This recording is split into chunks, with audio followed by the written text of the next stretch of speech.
The Hagmann and Hagmann report for today. It is Tuesday, although it might feel like a Monday to you. Don't let that fool you. It's Tuesday, September 2nd, 2014. I'm Doug Hagmann, co-host with my son, my co-host Joe Hagmann. Together we are the Hagmann and Hagmann report, folks. We got 3 hours of incredible programming for you tonight. Want to say hello to all of you listening in whatever country you may be listening from, whether it's Europe, Central, South America, all over the world. Greetings from the Hagmann and Hagmann Report studios. You're listening to the only show where the news is presented to you in 3D. We look well beyond the headlines, the bylines, and bring you the news behind the news. And we broadcast live. For the new listeners, we broadcast live each and every weeknight from 8 to 11 p.m. Eastern, of course. Our home base now on the internet is HagmannandHagmann.com. We still have HomelandSecurityUS.com. We're working with some things there, folks. Just thank you for your patience. But HagmannandHagmann.com, if you want to spread the word about that website, HagmannandHagmann.com, spell it all out. And, of course, we are simulcast by the good graces of the Christian United Broadcasting Network. There you can tune us in at the HagmannandHagmannReport.com, not to be confused with HagmannandHagmann.com. I want to thank you for joining us tonight. Thank you for your belief and trust in us as we walk through what I like to call this the minefield of current events, the news headlines. Folks, if you go to our account at SoundCloud, we have uploaded, first of all, yesterday's audio problems were unbearable with respect to our audio being very low, LA's being so high. It was just incredible. We had nobody anywhere to help us because, of course, it was a holiday, and we couldn't control the sound anyway. So what I did was I took the original recording. I attempted to lower LA's attempted to fix the modulation and audio and whatever other technical terms are used, but it's much more you can listen to it a lot better. So that I re-uploaded that to both BTR as well as SoundCloud. SoundCloud has got some features to it, folks. If you go on HagmannHagmann.com and click on the link there, it's got some features to it where it gives you different options, and you can download it from there to your own player and such, and it gives you a little bit more streaming quality. And also, I uploaded here today.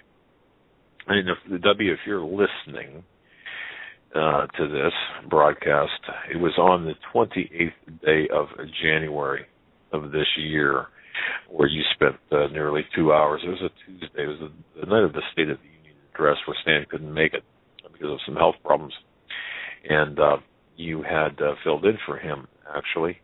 And you gave an hour and 57-minute narrative, I suppose. And there were a lot of things that brought me to that, one of which was your message of yesterday, folks. You're going to hear, in the event you did not tune in last night because of the holiday or whatever the circumstance, we have uploaded a sound clip from W here that we'll play shortly from yesterday that we're going to expand upon. But, I mean, in case you're listening, your voice from, I think it was one of your first public appearances anywhere, was on our show, and that was on the 28th of January. I think it was your first or second or maybe perhaps your third. I know that you had, chimed in on one program prior to that, but this might be your inaugural address. But it's titled A Message, a personal message to the listeners of the Hagmann Hagmann Report. It's a fascinating 2-hour clip, 2-hour program, actually, 2-hour narrative. And I've got to tell you, I listened to it earlier today while doing other things, and I was just amazed at how applicable it is for today. So those are the couple of announcements. The other announcement is Stan Deo's working on a couple of projects. He's not going to be with us either tonight or next week. He's working on actually 3 different projects, and he named them in an email he spouted out for the next 2 weeks. So Godspeed for him. So yeah. But without Stan, we are going to have a great show tonight, as best as we can have without Stan. And next week, in place of Stan, we are going to have author Bill Bassar on.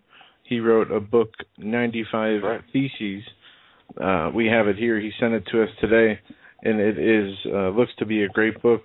Can't wait to read it. I forgot to tell you, when you were talking to him on the phone today, I read half that book, because I got mine before you got yours. I don't know how that happened. And by the way, folks, the other piece of housekeeping announcement tomorrow here. Go ahead and announce this one. Tomorrow night, we will be joined by Steve Quayle, and he will be accompanied by Mr. Greg Evenson, which is always a pleasant surprise and treat and a blessing, not only to have Steve, but to have Greg Evenson on with all his health problems that he's been battling and in and out of the hospital. He will be joining us tomorrow night, and if he's strong enough to want to come on the radio, I know his message will be just as strong as ever, so can't wait for that. Oh, Steve said, and I quote, and I'm not going to even try to imitate Steve Quayle, okay? I'm just not going to try to do it.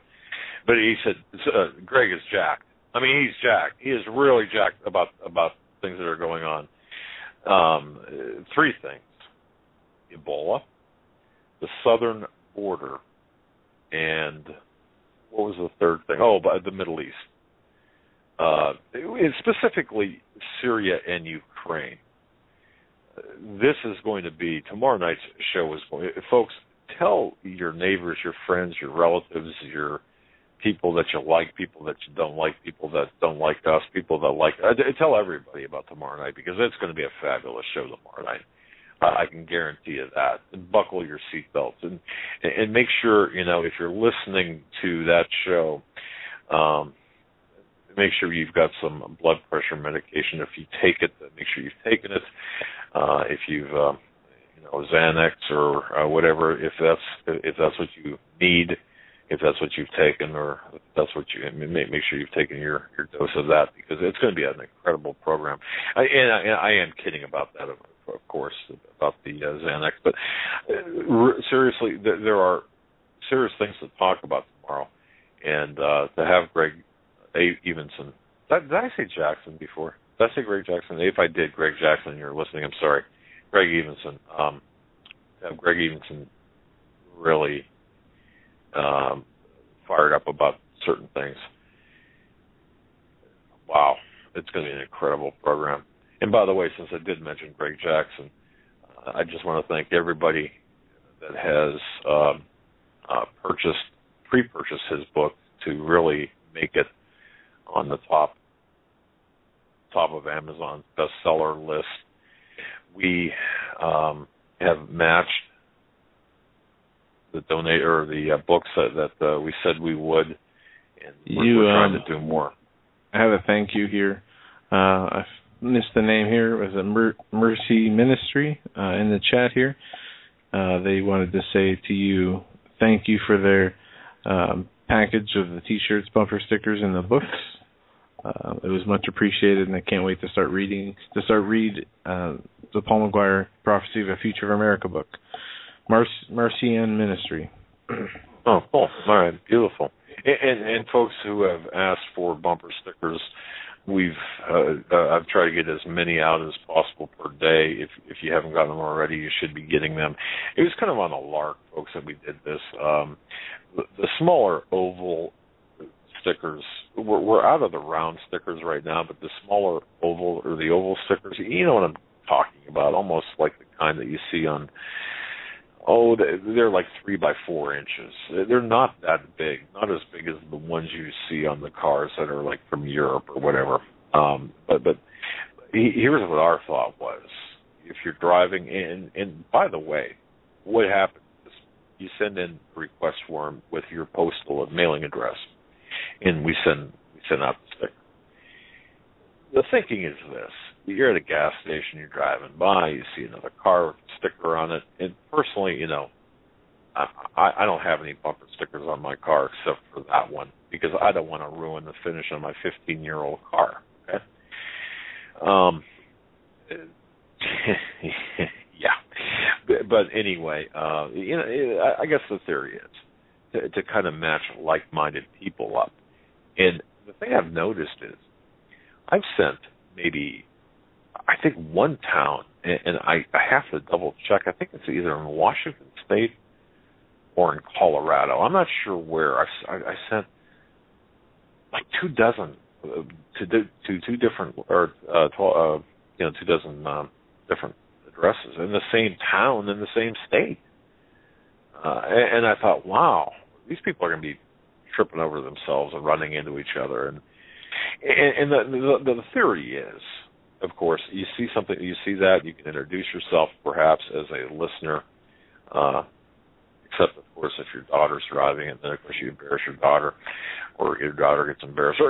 But you get the idea. It's kind of a very subtle, there's no political message to the oval stickers. It's just all it says is, well, you can go on Hagmann and Hagmann.com and look at her logos and bumper stickers, and there it is. But it's kind of like a wink, wink, nod, nod, kind of to another person that, hey, we're in the insiders club, so to speak.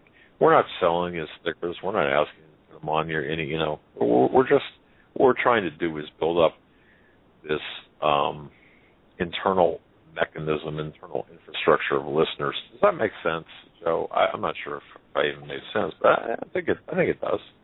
Yeah. Okay. All right. Cool. All right. But we have a lot of information to get into tonight. In fact, I think what we'll do, with your permission, Joe, is this. Last night we closed with, after LA, we closed with W coming on. And he was talking about the NATO summit that's taking place on, well, tomorrow and the following day in Wales. Now, there's a lot of symbology behind Wales. The location, there's a lot of symbology behind the dates. And, of course, if you're in Europe, how do you usually write? And investigators here, military here, police, whatever, how do we write our dates instead of, for example, September 3rd, 2014, we would write it 3 September 2014, or 3/9/14, 39/14. Interesting, to say the least, meaning September 3rd being the start of the NATO talks. Let's listen to what W has got to say about the NATO talks, because I think it's pretty important. If you heard it last night, you can hear it again. It's only, I think, like 15 minutes, 14 minutes long, 15 minutes long. It's not that long, but take a listen to the importance. Take a listen to what he's saying. And we'll, on the other side of this, we're going to talk more about what's really going on and how this will affect all of us personally. Let's just do it.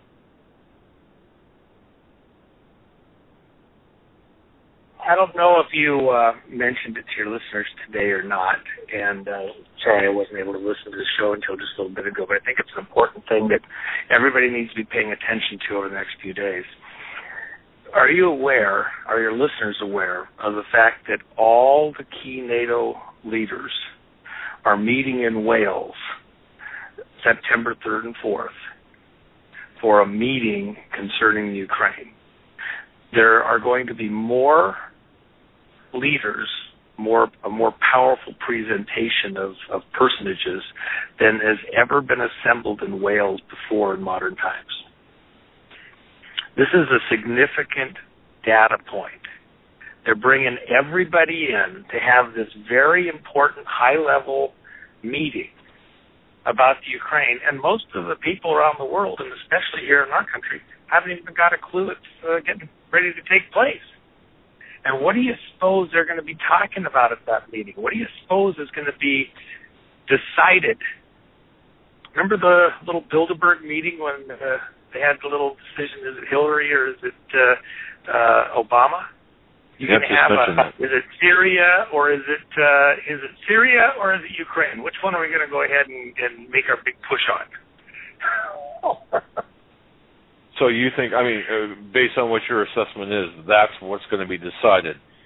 They said that they're having a meeting to discuss the Ukraine situation, and of course, this is all the key NATO players. I do think the choice of Wales for this meeting fits in with other conversations that we've had with your listeners previously about the significance of Wales. But without getting distracted on that tonight, certainly the fact that you're having all of these players assembling at this time there, and it's a very heady, important, significant meeting where important things are going to be decided. And we will live with the consequences of their decisions. At some level, you could say, well, they're going to make decisions. At another level, you might say, well, the decisions have already been made. They're just going to give everybody their playbook for what's ahead. Certainly, at the end of the day, every one of your listeners is going to be impacted significantly by whatever occurs there over the next few days.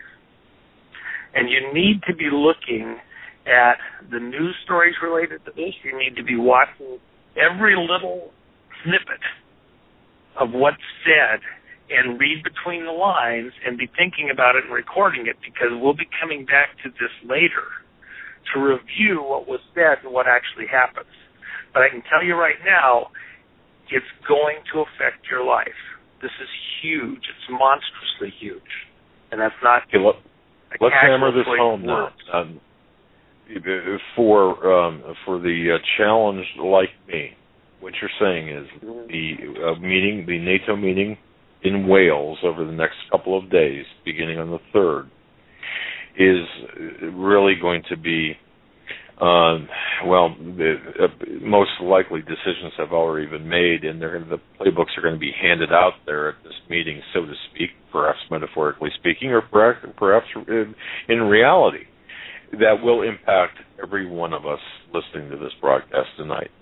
Absolutely, because remember, both those locations that NATO has been working hard on, Syria, even Libya, that was all NATO. Those were NATO aircraft. This alliance of countries across Europe, going after stuff, doing stuff militarily. Well, at the end of the day, this is going to affect every one of your listeners. Somehow they're going to, have to live with the consequences of whatever decisions are made there, which could include commitment of our aircraft, our ships, our personnel, to whatever, our politics, our State Department. Exactly. And let me remind listeners, too, and W, let me remind you of this. When you and V were on, I believe this was in early June. I think you had referenced May, and I think that those conversations were private, and then you came on in June and made it public. I could be wrong on this, but when you had said, at that time you were talking about, for example, the silver price fix and so on, and you kind of gave an indication of what was going to happen next, and he was off by, I don't know, off in timing, but not off in results. Now, having said all of that, folks, I think there's mentioning that we need to listen to what W is saying here, that we need to listen to what you're saying, because what you are saying here, again, is most likely that the decision has already been made by the powers that be. The marching orders are going to be distributed, and in fact, NATO. This could mean global thermonuclear war, could it not? I mean, is that what's? I saw some of the people referencing that. I don't think that's at all what's afoot. I understand the logic for, projecting that possibility, and certainly because we do not have good conventional options, even a relatively minor escalation could put us in a corner where somebody could, conceivably choose that kind of an option. But I think saner minds will prevail. And besides that, this is a dance. We're being positioned like in a chess game for something bigger that's yet further down the road, and all of the pieces are not in the right place. Now, just as one aside, I've mentioned this several times. I want to mention it again. Silver Code. As I said, even at the time, and I repeated it a number of times, so I hope people are listening to what I'm saying here. The code was a quarterly code. So that, and by that, the date that was the first hard date was July 15th, which had a lot of other symbolic meanings.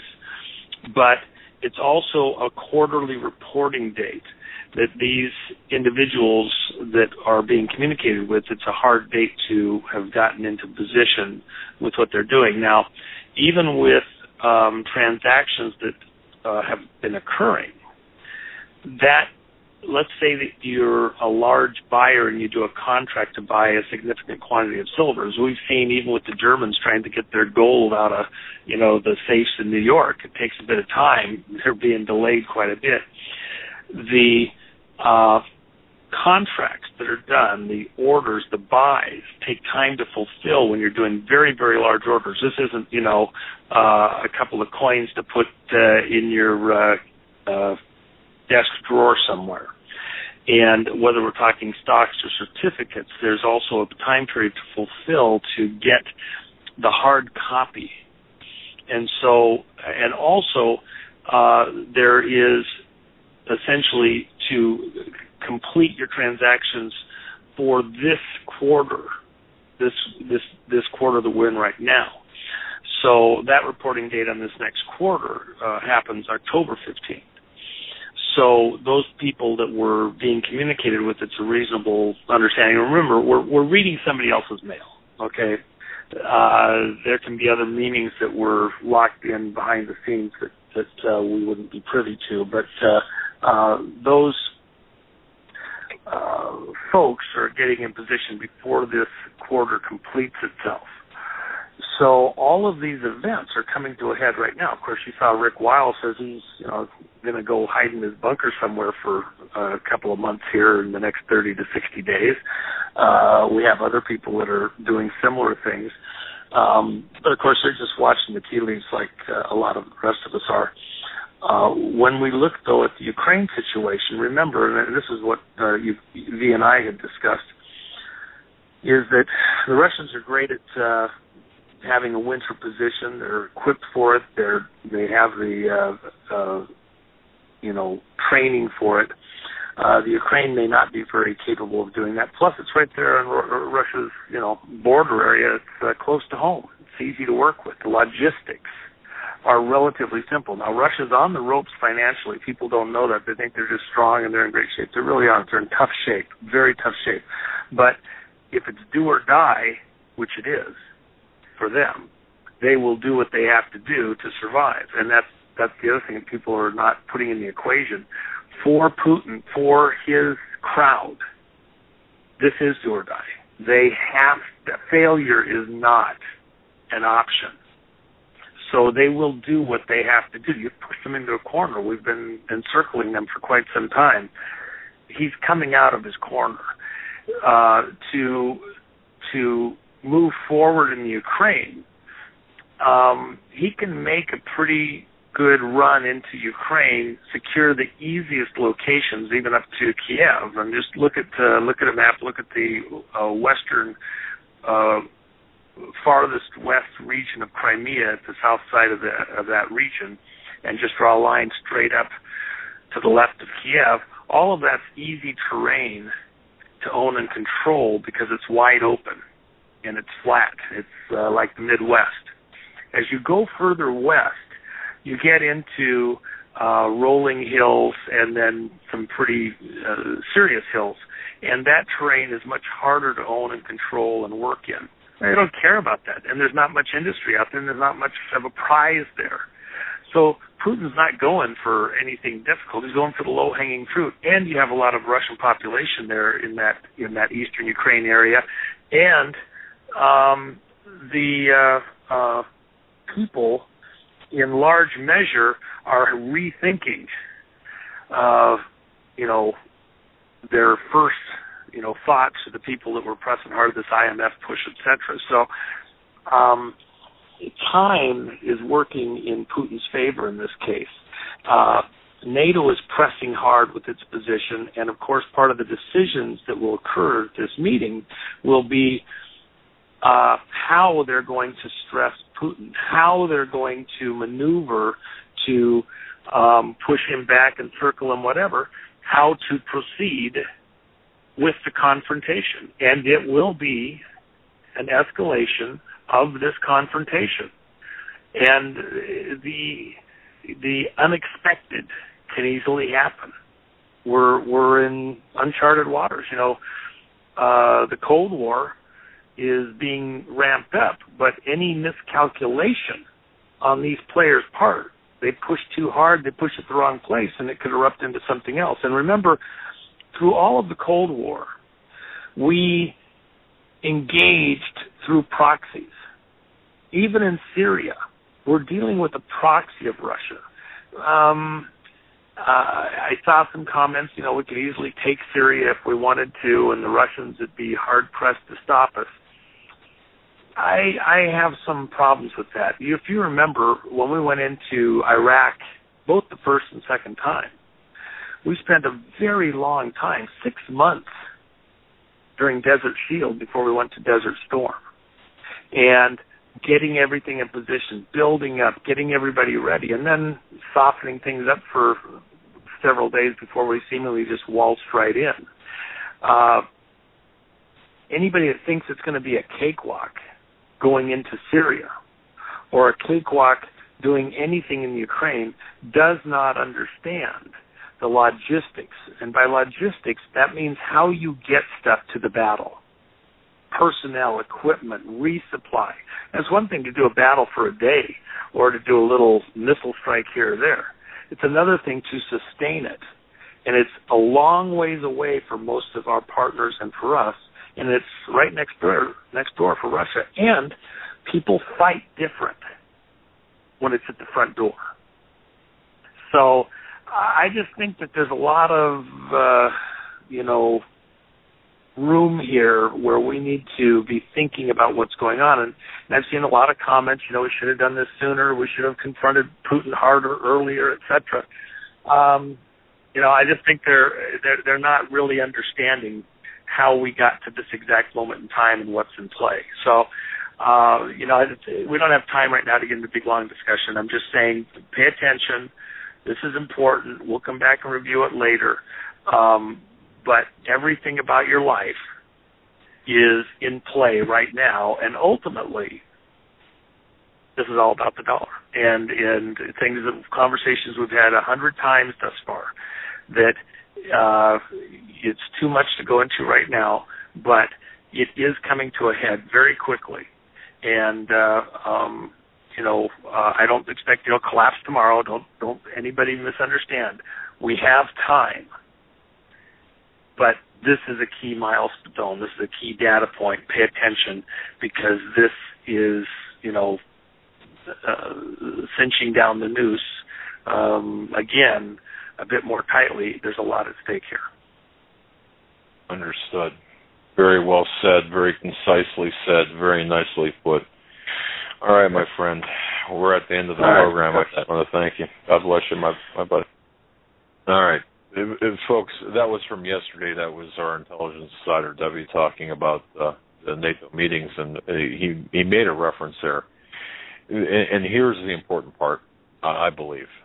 This will affect everyone listening to this broadcast, whatever country you're listening from. This will affect everyone. And this is all about killing the dollar. This is all about the petrodollar. My line of thinking, and I had talked to others about this, of course, and I'm going to turn it over to Joe here in a few minutes, but my thinking was, well, my goodness, we're being brought to the brink of World War III. Well, certainly that's very possible.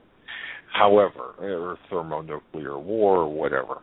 But if you take a look at the softening of our military, both from within and without, the spreading out of our military, the intentional spreading out, and then concurrent with that, what Obama has done to our military, just like a Manchurian candidate, a Trojan horse would do, look what he's done.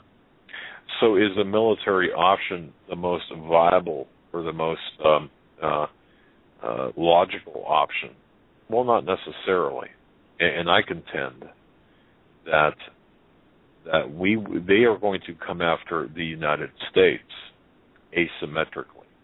In fact, they've already come after the United States asymmetrically. When I say they, I'm talking about the people above the faces in government. I'm talking about the globalists. What's happening here, at least in my view, based on my research, and this is why I think that clip from W is so important, is the fact what he's saying is, look, there's a bigger game being played.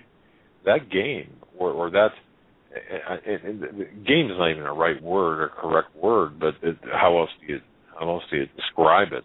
This game of risk on the world level, this three-dimensional chess game. If you look at any number of things, if you look at the formation of NATO was formed back in 1949, a military alliance, headquarters in Brussels, Belgium. Think about that for a moment. And again, the significance of all of these little tiny mentions. Headquarters in Brussels, Belgium. It's got, NATO is comprised of 28 member states.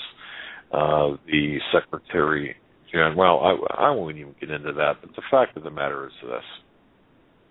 If you look at the history of NATO and how it came about and the role it's played, Article 5, for example, requires member states to come to the aid of any member state subject to an armed attack.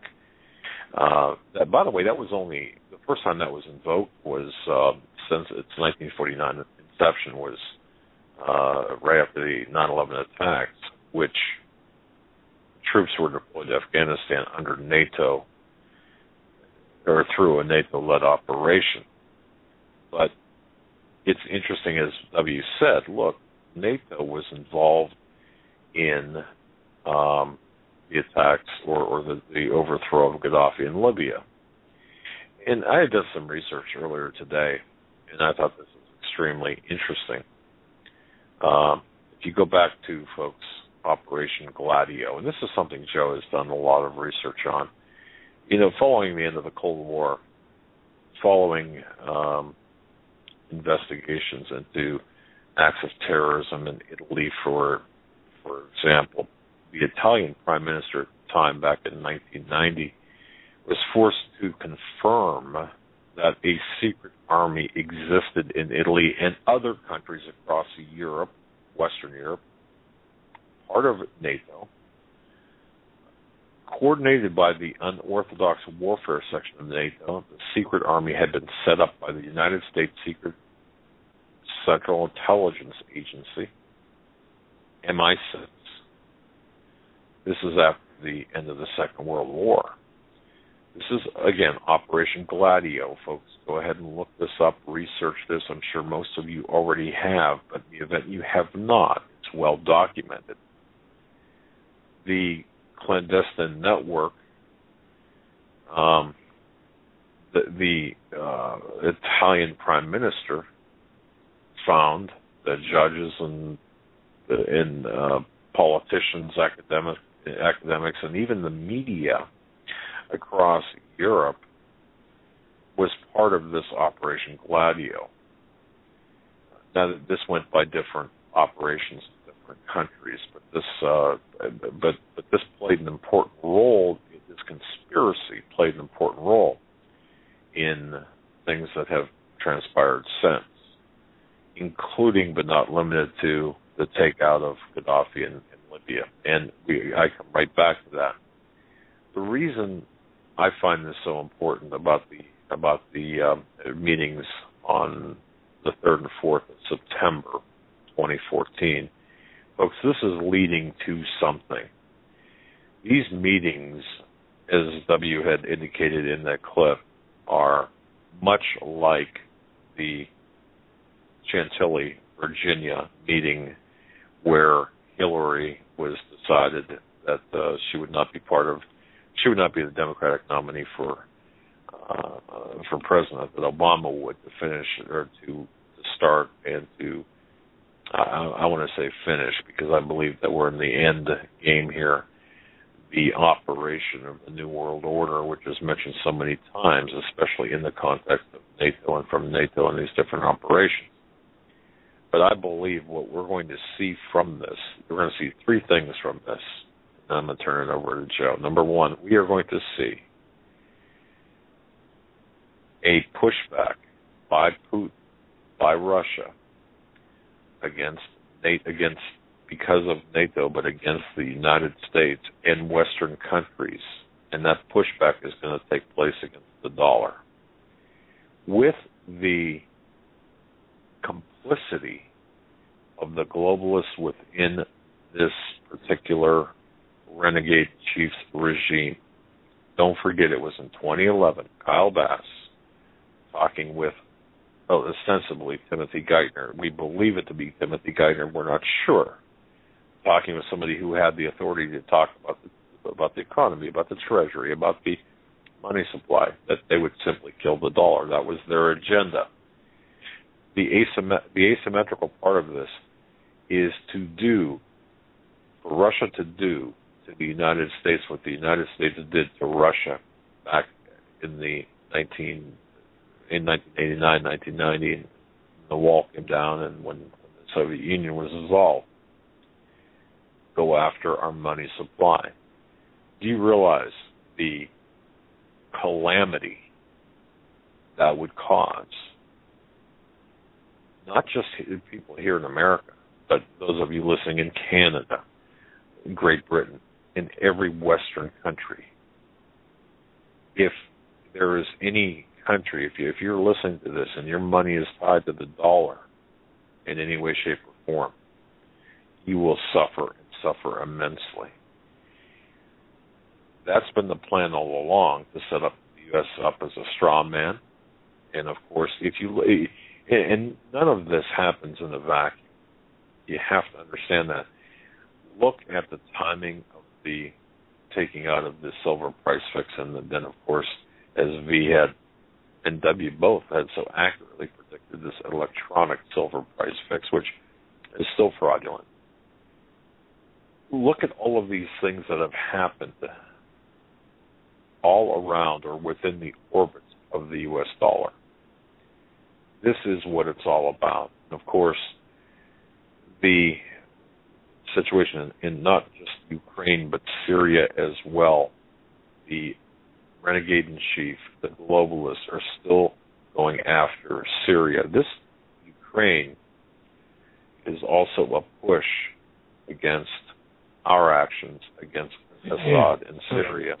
In Zbigniew Brzezinski's book, The Grand Chessboard, American Primacy and Its Geostrategic Imperatives, written in 1953, and this is a book that I don't have a print copy of, just an e-copy of, and Dad, I'm sending that your way just so you have that on file.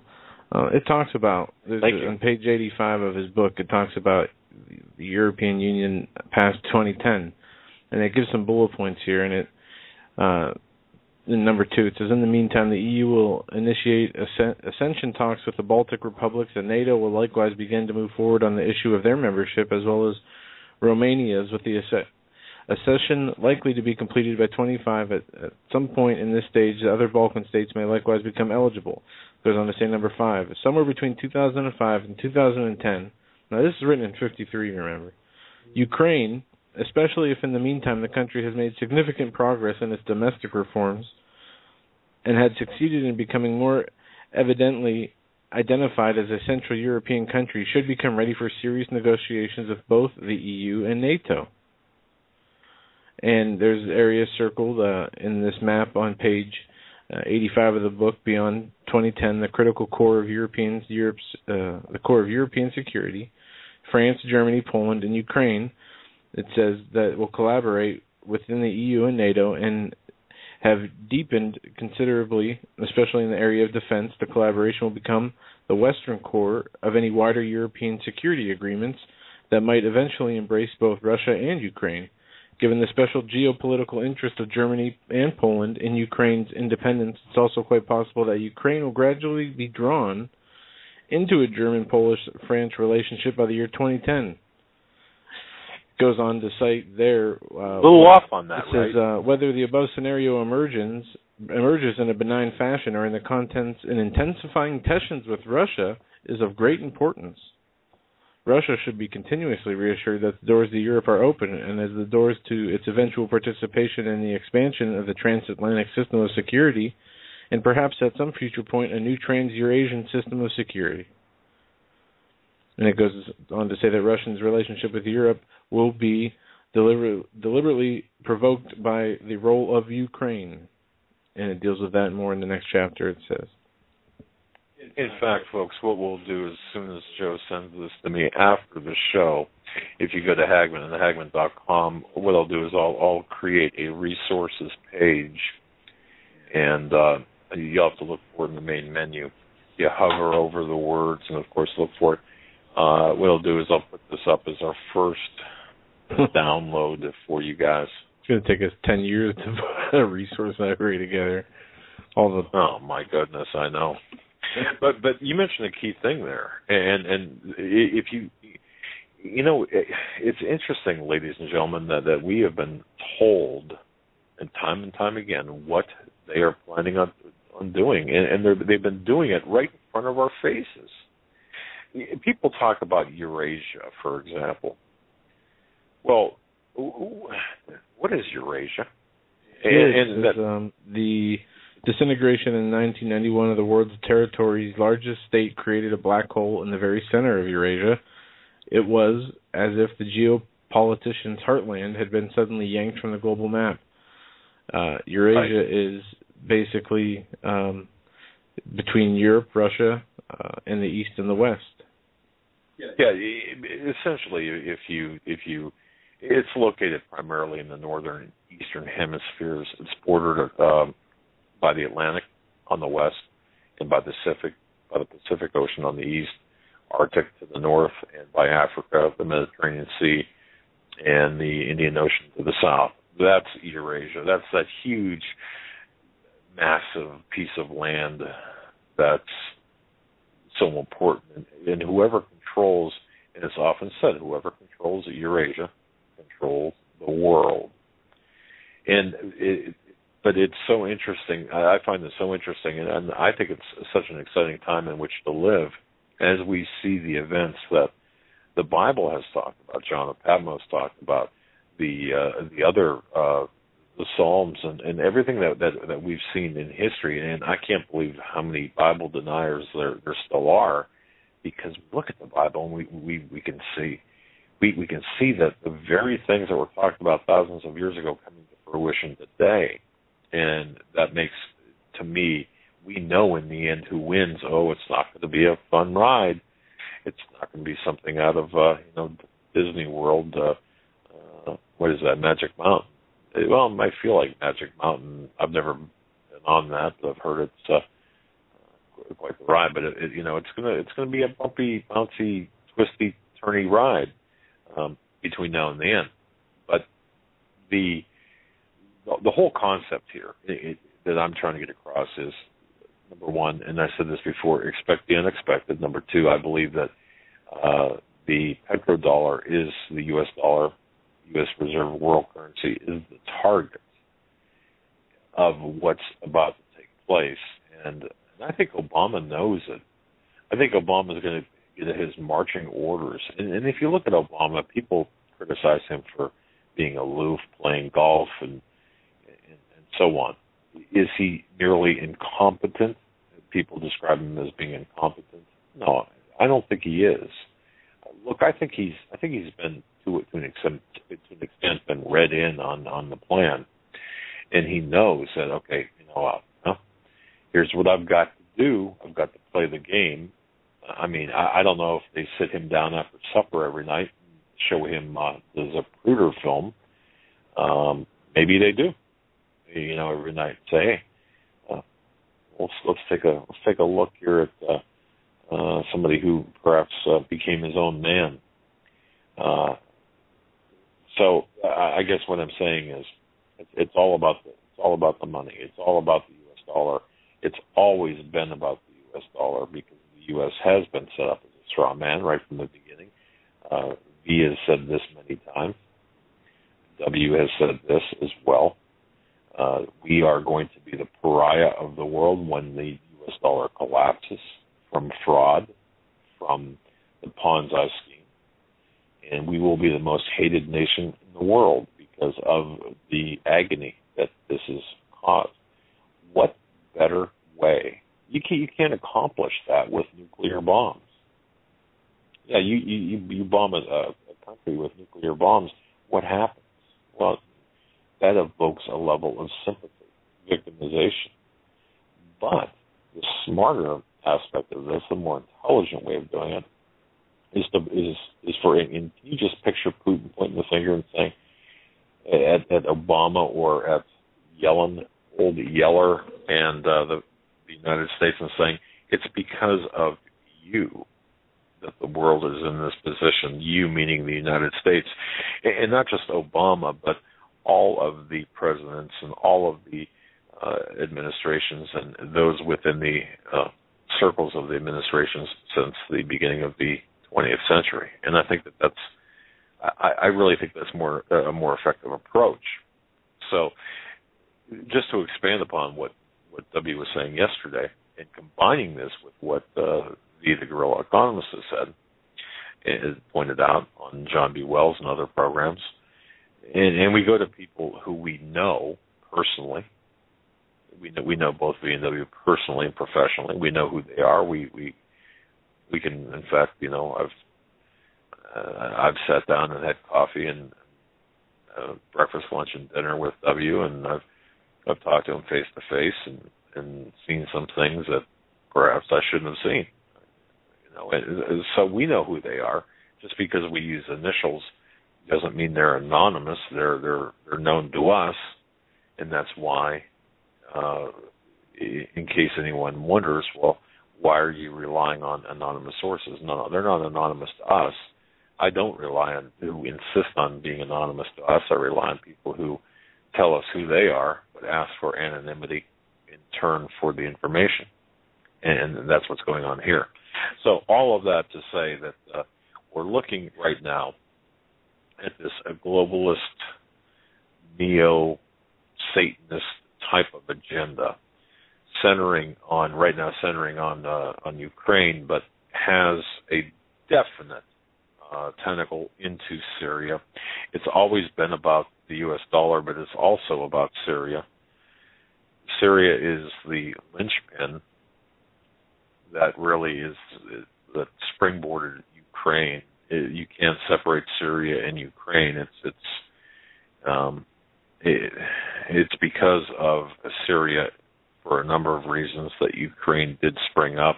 It's because of NATO attempting to take out or to involve themselves into Syria, that, of course, and the globalists involving themselves into Syria and being rebuffed, that Ukraine kind of exploded in a way.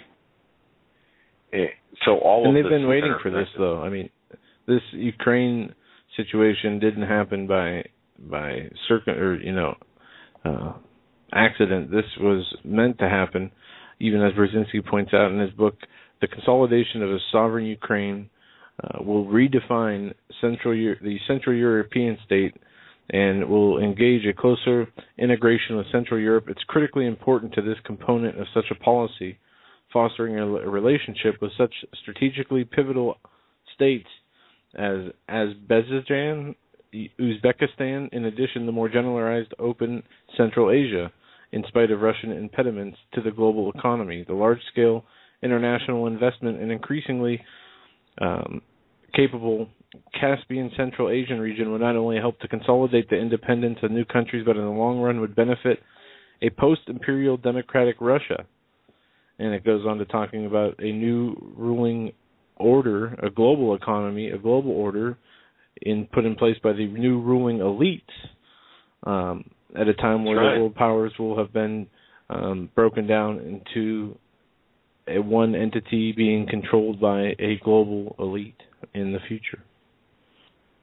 And isn't that what this is all about? It's all about creating a one world order with a one world currency. And folks, have you noticed the reports that four Western banks were cyber attacked, and information was obtained by these four Western banks? Now, if you go on various political websites, and I mention Free Republic all the time because supposedly they represent the conservative, the Christian right at times.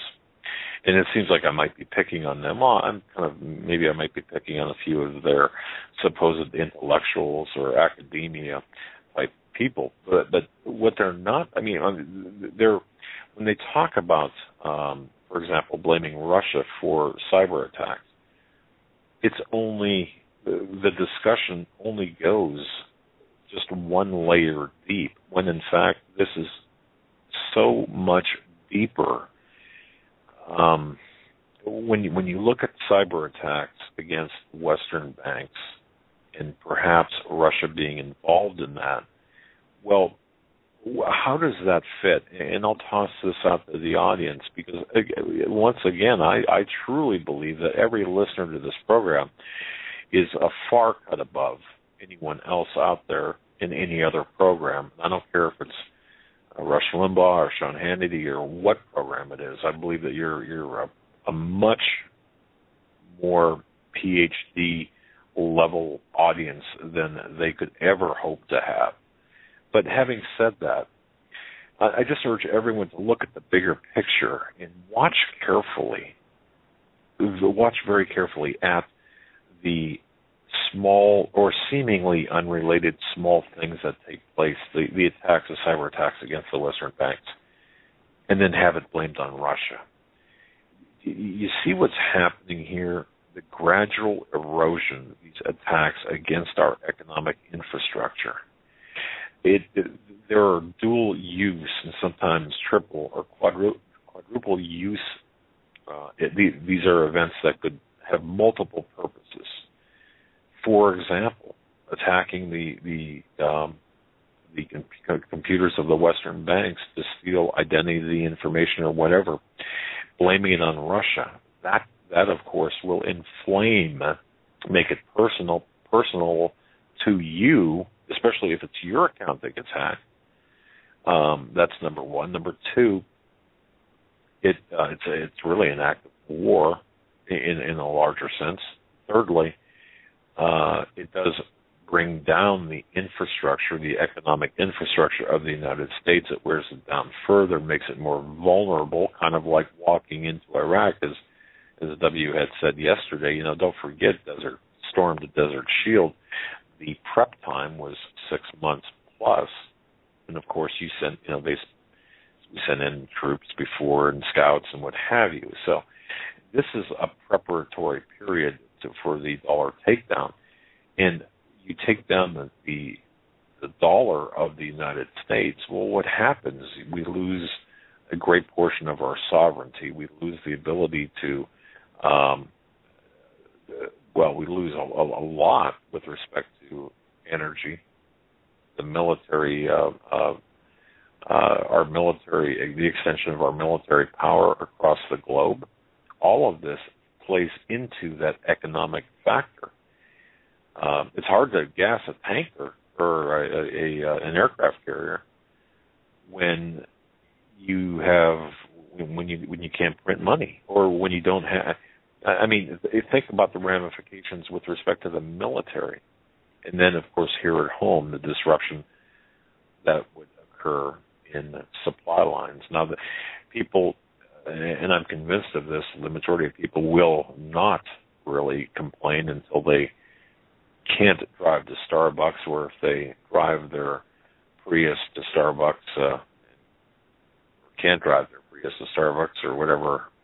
I don't know, what's a car you plug in? Whatever. It doesn't matter, but because of the lack of gas or lack of energy or whatever, then it becomes aggravating and personal to them.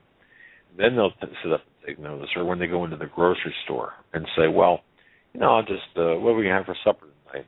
Well, let's grab something at the store, or one of the ready-made meals of some kind, or whatever, and all of a sudden you can't do that.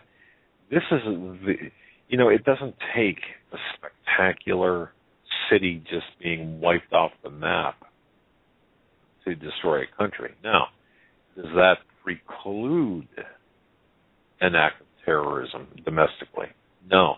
In fact, I think it enhances the possibility, which we'll talk about here as we get into the program, because I do believe that the United States will be subjected to, and this is something Joe and I were talking about, but will be subjected to an act of terrorism that will be so great, it could very well eclipse 9/11, but it will be so great that the entirety of America, especially those people who have no clue, who are not awake to what's going on, who don't understand the larger agenda, this mind control, this galvanization, this everyone fly your flags, and let's get behind the government, because we need to attack this country or do whatever is told to do in response to an act of terrorism, whether that act of terrorism, and let me just say this has been on my heart of late.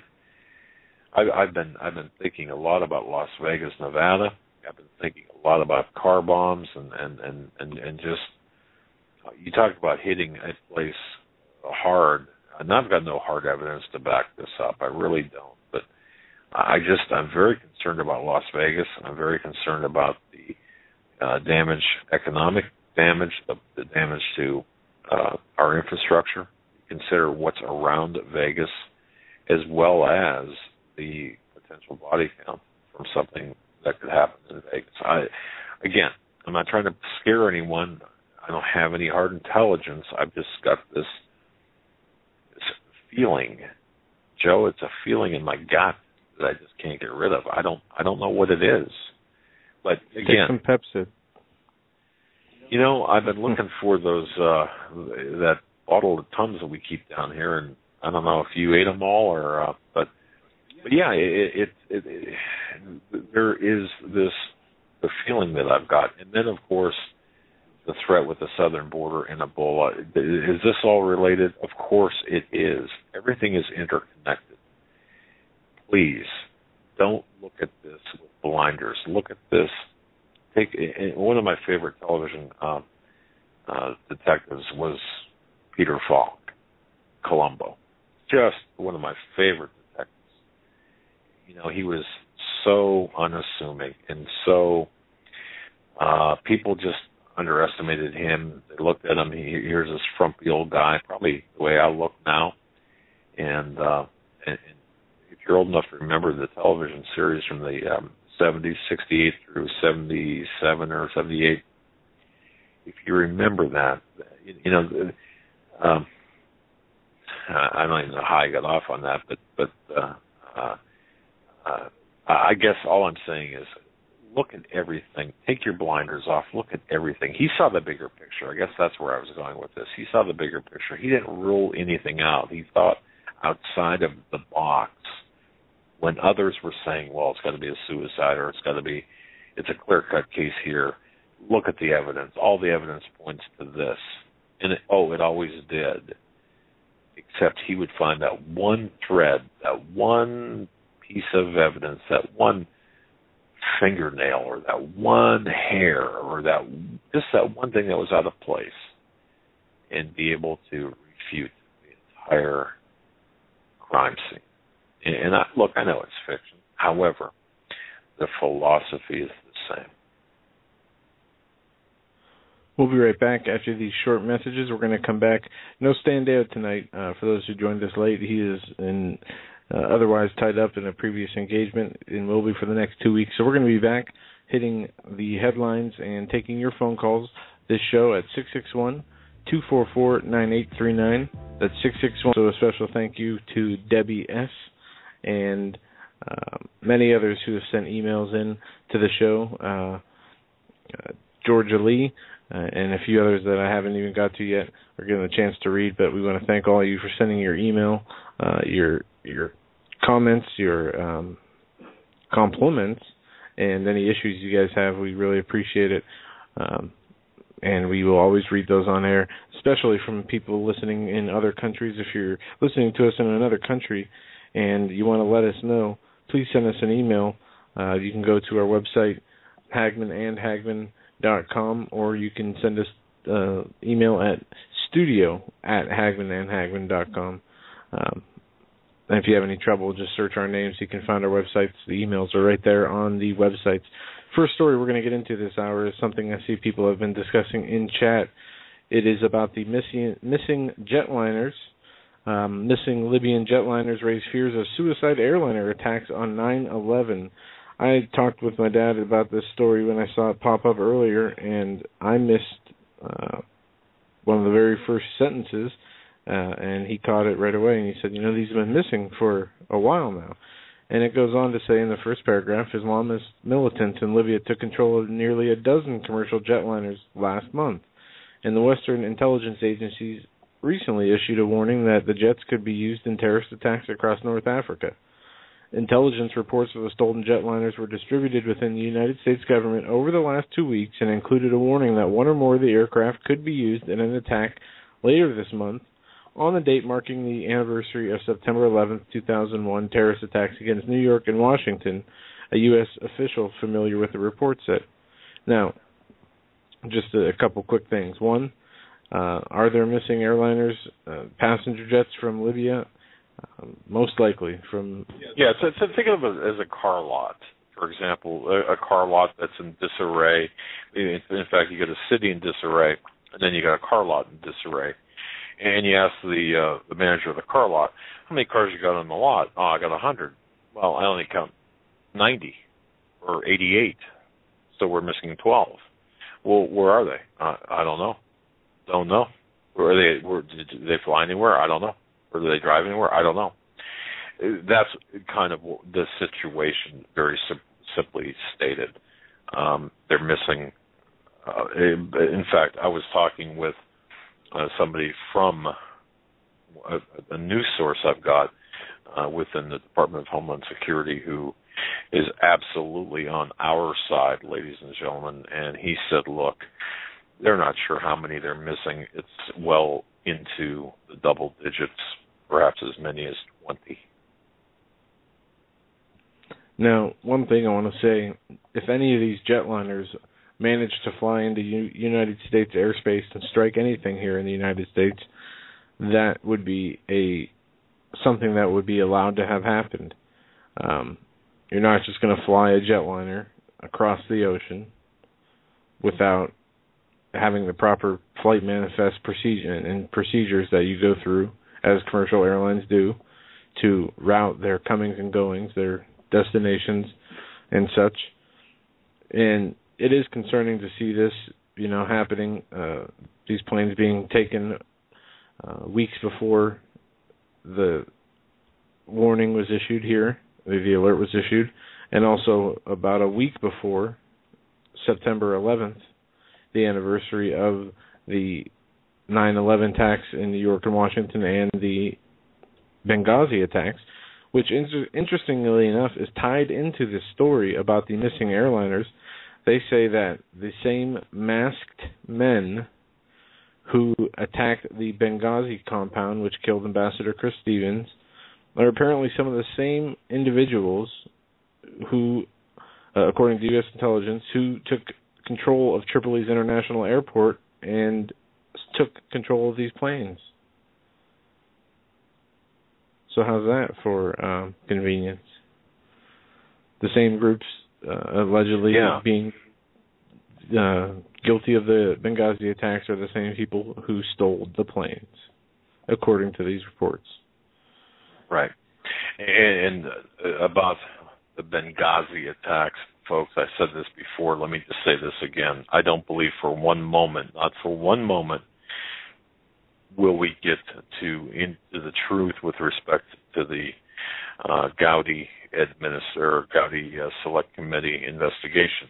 I believe it's going to be focused, centered around the red herring of security, and I believe that I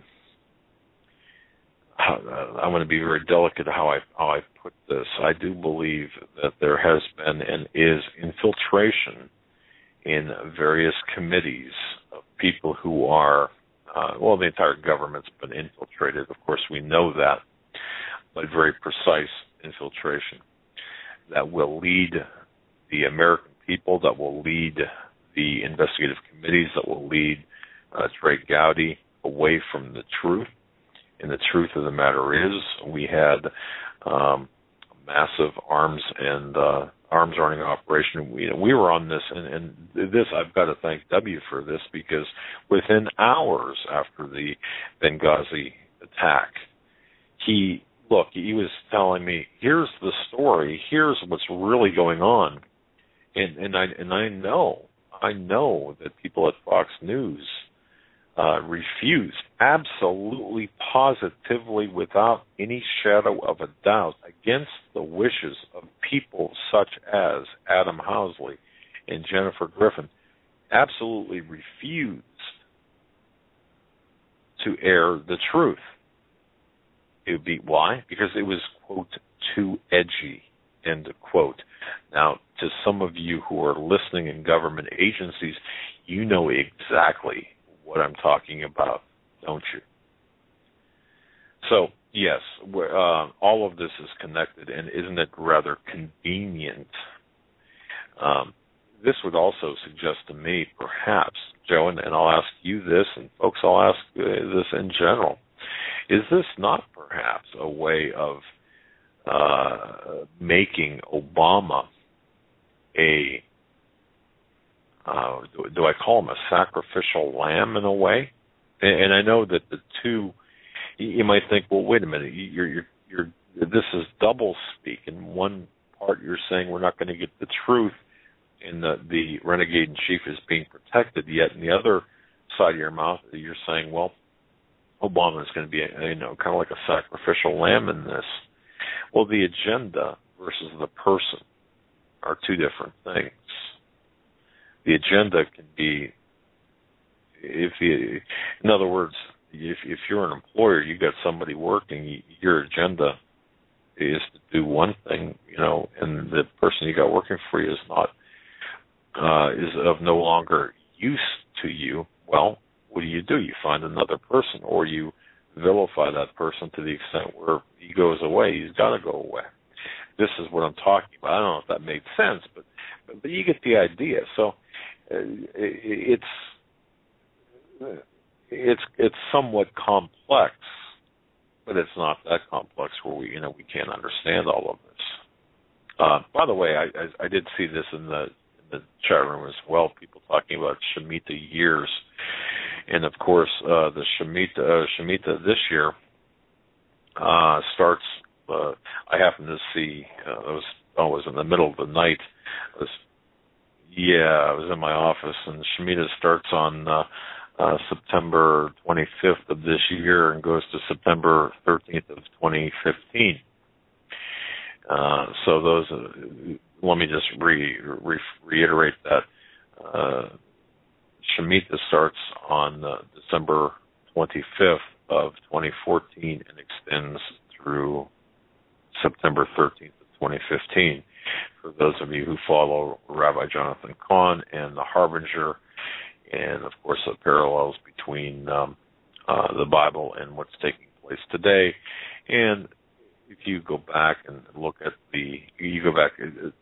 every 7 years is a Shemitah year, and if you go back through the years, of course you've got 2008 with the economic crisis, and 2001 with the 9/11 attacks and the economic crisis that is present.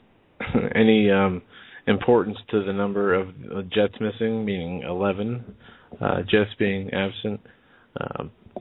I know I was just kind of brought How about 19? They say 11, and that's a good point you brought up. 11. Okay, and I'll even kind of go a step further. And I know people were, in fact, people were making fun, for example, of Joan Rivers, being front page news. Look, there are certain things that take place that I believe are indicators or messages. Are you might think I'm totally crazy when I say this, but did you see how the ISIS beheading video? They beheaded another journalist, but they're saying that they released the video too early by mistake.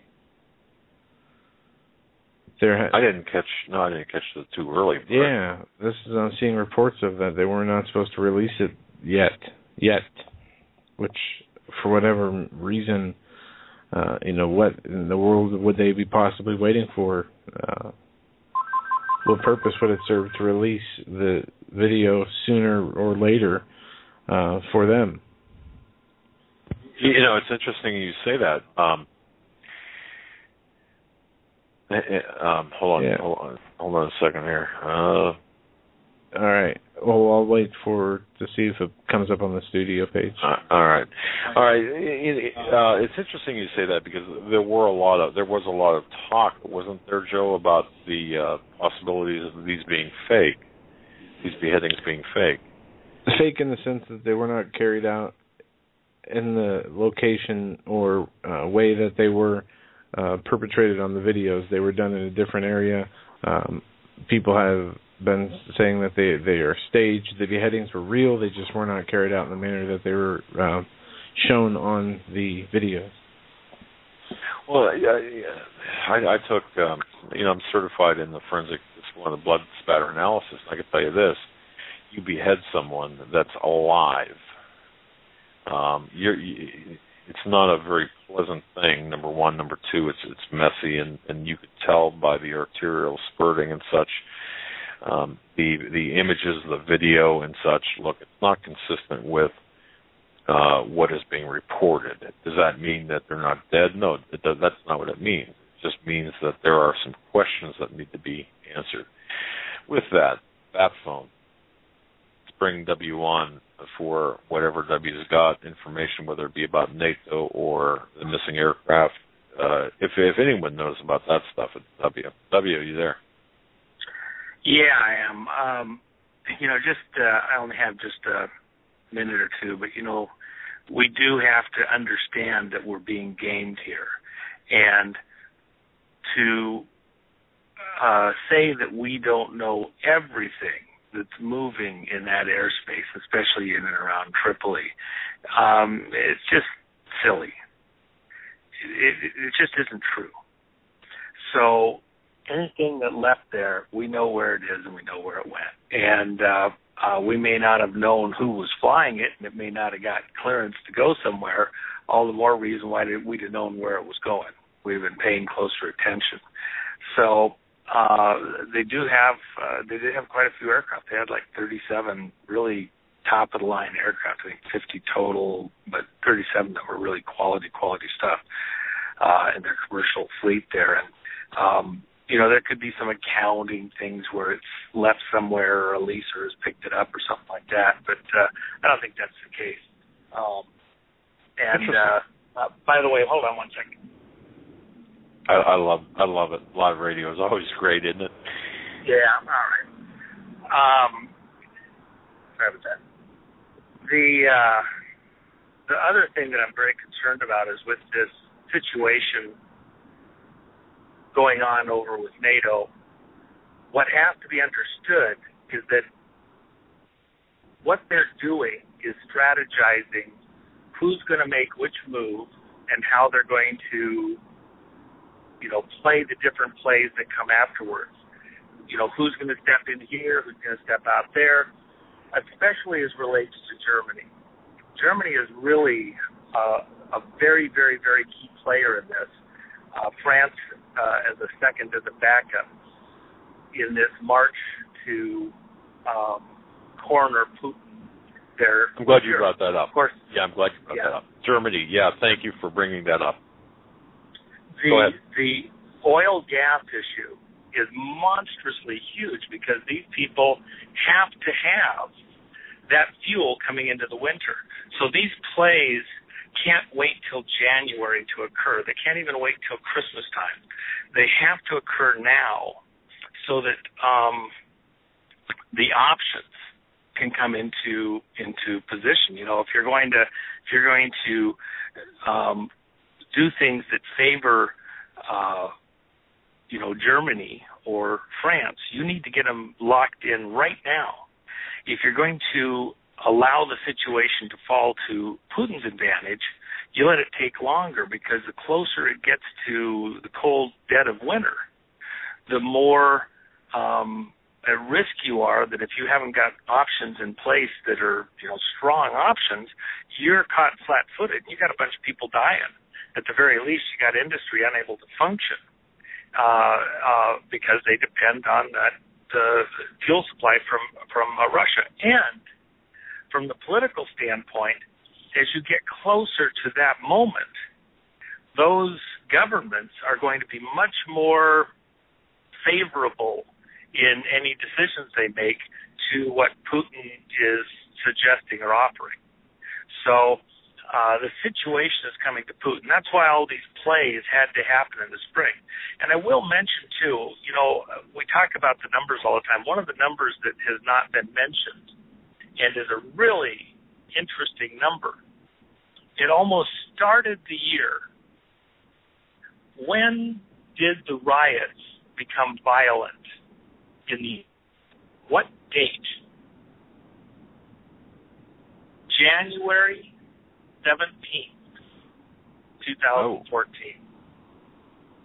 That is the day that the riots turned violent. And what did we see through the remainder of the year? 17, everywhere. So it's very important that people understand that there's almost a theme that was set in the beginning of the year with the 17 stuff, and with the numbers. I do think that, of course, and I heard what you mentioned earlier on the 3/9/2014, and I don't know if your readers or if your listeners heard that and understood it correctly. The one thing you should have added there possibly, these people look at 9s and 6s upside down. And so a 999 is just an inverted 666. But there's one additional aspect to that that's rarely ever mentioned. When you're doing the inverse, remember we talked about that a pyramid with the point headed north, headed up, is about all the activities and efforts of man focusing on the spiritual. When the pyramid is inverted, or the triangle is inverted, and it's the point headed down, it's the activities of heaven or the spiritual towards man and towards the earth. So if you're looking at a 666, that might be man's viewpoint, and it's the number of a man. But if it's inverted, if it's a 999 as 3 9s, or 3/9/2014, starting this conference tomorrow, that's the inverse. That's the spiritual to the earth. And so we ask ourselves, especially knowing that Wales, with all of its spiritual significance for so many of these players, we look at that 999, 666, from a heavenly viewpoint, it's flipped over. From their perspective, that would be a heavenly viewpoint or a spiritual viewpoint of significance looking to the earth. And that's why, remember, we're looking at other people, how they view stuff. For us, this is silliness. it's ludicrous, but for them, it's important, and this is how they believe they win the game. So we have to know how it is that they might view things or think, and why they do things the way they do, what the significance of it is. And so we look at that and we go, well, could it mean something? Yeah, no doubt it does mean something. It means a lot. So, and that's been the theme this year, has been the numbers, everywhere, the numbers, and the symbology. They're becoming more blatant, more obvious in exercising the symbolic, a la ISIS, and the numerology, the meaning of the numbers behind these events and dates to add power and significance. And even in the Silver Code, again, what's the point? Because they're tattooing, they're embedding, they're marking all of these instruments, all of these time dates, all of these regions with their symbology, their numbers, tied to their mythology and their mythological meanings and desired outcomes. That's the whole point. They're marking their turf, if you will. And so we have to be watching, because from right at the very beginning of the year, what did they do? 117. That's the beginning of the riots. And that really has been the denominator of all these events through the year. And what was that 117 about? It was the response, as was ISIS, the response to the resistance of the American and European peoples to being put into another wartime setting in Syria. The fact that we would not comply and that we were resisting, as is our natural intent and desire, not to be at war all the time, not to constantly be in a constant war, a perpetual war for peace. And that's what we're in. Constantly told the terrorists are coming, constantly told it's almost over. And even, I would say, the Ebola. We have been resisting, and we are being dealt with. You know, this is far from over, but they're going to crank the screws tighter. We have to be ready for it and understand that, you know, it's not wrong to resist. You know, they're going to fight with what tools they have. We have to continue to resist. We outnumber them. We have the strength. But it's not going to happen without some cracked eggs. Wow. Well, you put it in a very coherent format, and I appreciate that, because, yeah, a lot of people don't understand what as you always say, belief is a driver of action, and it doesn't matter what we believe; it matters what they believe. We're reading their playbook, not ours, and it might be ridiculous to us, but not to them. So I get that. Yeah. Wow. Well, thank you. All right. Thanks, I'll let you get back to your rest of your folks right. there. I just wanted to. Did you happen to hear yourself earlier on the show? Just a couple of minutes. I've been getting phone calls from the Mideast all over the place, and I've had a number of conversations all day. Some more significant than others, but you know, just generally a lot of hand wringing. And the one thing I'll mention again, it came up several times today in conversations. People asking if we're, you know, going to get into a nuclear war. This is going to be all out World War III, you know, anytime. It's not. We're not there yet. We're being prodded with cattle prods and, you know, down the cattle chute, but the stage is not set yet, and there's a lot that still will have to occur. So, does that mean that we couldn't have some pretty dramatic events occur? No, I expect some pretty big flashbang events, potentially even over just the next few weeks, let alone the next couple of months. But they won't be World War III. and they won't be. I do not expect, for example, nuclear weapons to be used. Other than, certainly we know that some tactical nukes were used twice in Syria already, and could there be something like that? Yeah, but nobody's going to be spectacularly dancing on it, making a big thing of it. They're going to poo-poo it and say we're all nuts if we note that. But big ones, nah, I just don't think that's it. And even to an EMP being happening here, the one thing I would add, and it occurred to me earlier today,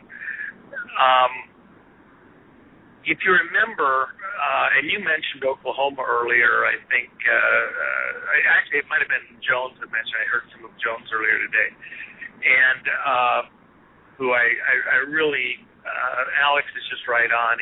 He's doing a great job over there and trying to stir people up and have them understand. You've got to pay attention. You can't be, just a naysayer all day long. You've got to realize we are in a real war right now for hearts and souls, and we're being gamed. There's a psychological warfare going on to try and get us to do what they want, to fool us into doing what they want. But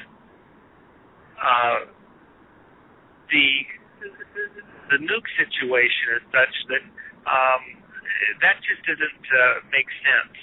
Other than my concern is the next strike probably won't be San Francisco or New York or someplace like that. It's back to some Midwestern location. It's heartland America stuff to let us know they can get to us anywhere. Or, the speculation has always been for quite some time, some event in Chicago. Something to let us know that they can reach us anywhere. So, but as an aside, I did hear what you mentioned about Las Vegas being on your mind, and I go back to one thought that occurred to me a while back, and it was just a passing thought, but the World Trade Centers, what was one of the interesting aspects that is not widely discussed now, but it was quite a few years back, was the unions had insurance policies that essentially were double indemnity type policies where they got paid twice if the towers came down. So they didn't just get paid once, they got paid a couple of times. So that was worth more for them to be ashes and rubble than it was for them to be intact. Right. Well, Vegas has got a water issue. It's actually got a few years of water, but it looks pretty dire. But if you actually thought that events were going to make it unusable for a bit, maybe crashing out with some kind of an event or scare, even the illusion of an event, that doesn't destroy anything, but just made it unusable for a little bit. Somebody somewhere could have gamed that out too. I don't know. We're in very strange times, and we have to understand too that not we think that, or it's intended that we would think that the terrorists and the banksters and the political entities are all their own crowd. But somewhere further up the list, they're working in concert. There is coordination and there is communication occurring there. And so players are given assistance to protect themselves, information, as the Silver Code shows. So is there events ahead that could radically affect the value of real estate or property in certain places? Yeah, very well could be, and people could know that that's coming. So, anybody that says they know exactly what's going to happen next is either lying or sitting in a seat somewhere in Wales. That's very true. Yeah, that's very true. Interesting. All right. As always, brother, you're right on, man. Appreciate it. right. Thanks for weighing in. Well, and my thoughts and prayers with all your listeners. Let's pay attention, and let's not be surprised, even though we may, not know what's coming next. We know the players, and we know that they've got stuff afoot. And let's, stay firm. Let's oppose them. So. All right, man. All right, guys. Thanks, buddy. All right, man.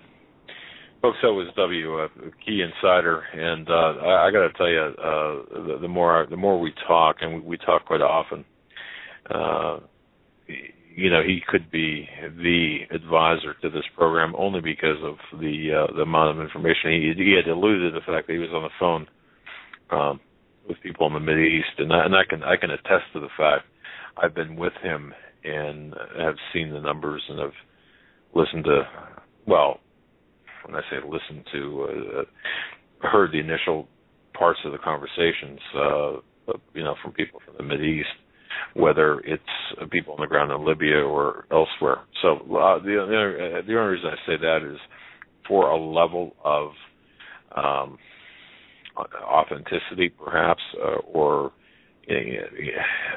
the guy has got connections. I just have to tell you, and all I want him to will me is not his millions, no, his Rolodex, if they use those anymore, just to see what he's got in his Rolodex or his address book or his phone book or whatever you want to call those things now. Very good, Joe. Yeah, that was good, and thank you, W, for calling in. This is from Fox News. Source: Obama given detailed intelligence for over a year about the rise of ISIS. President Obama was given detailed and specific intelligence about the rise of the Islamic State as part of a daily briefing for at least a year before the group seized large swaths of territory over the summer, a former Pentagon official has told Fox News.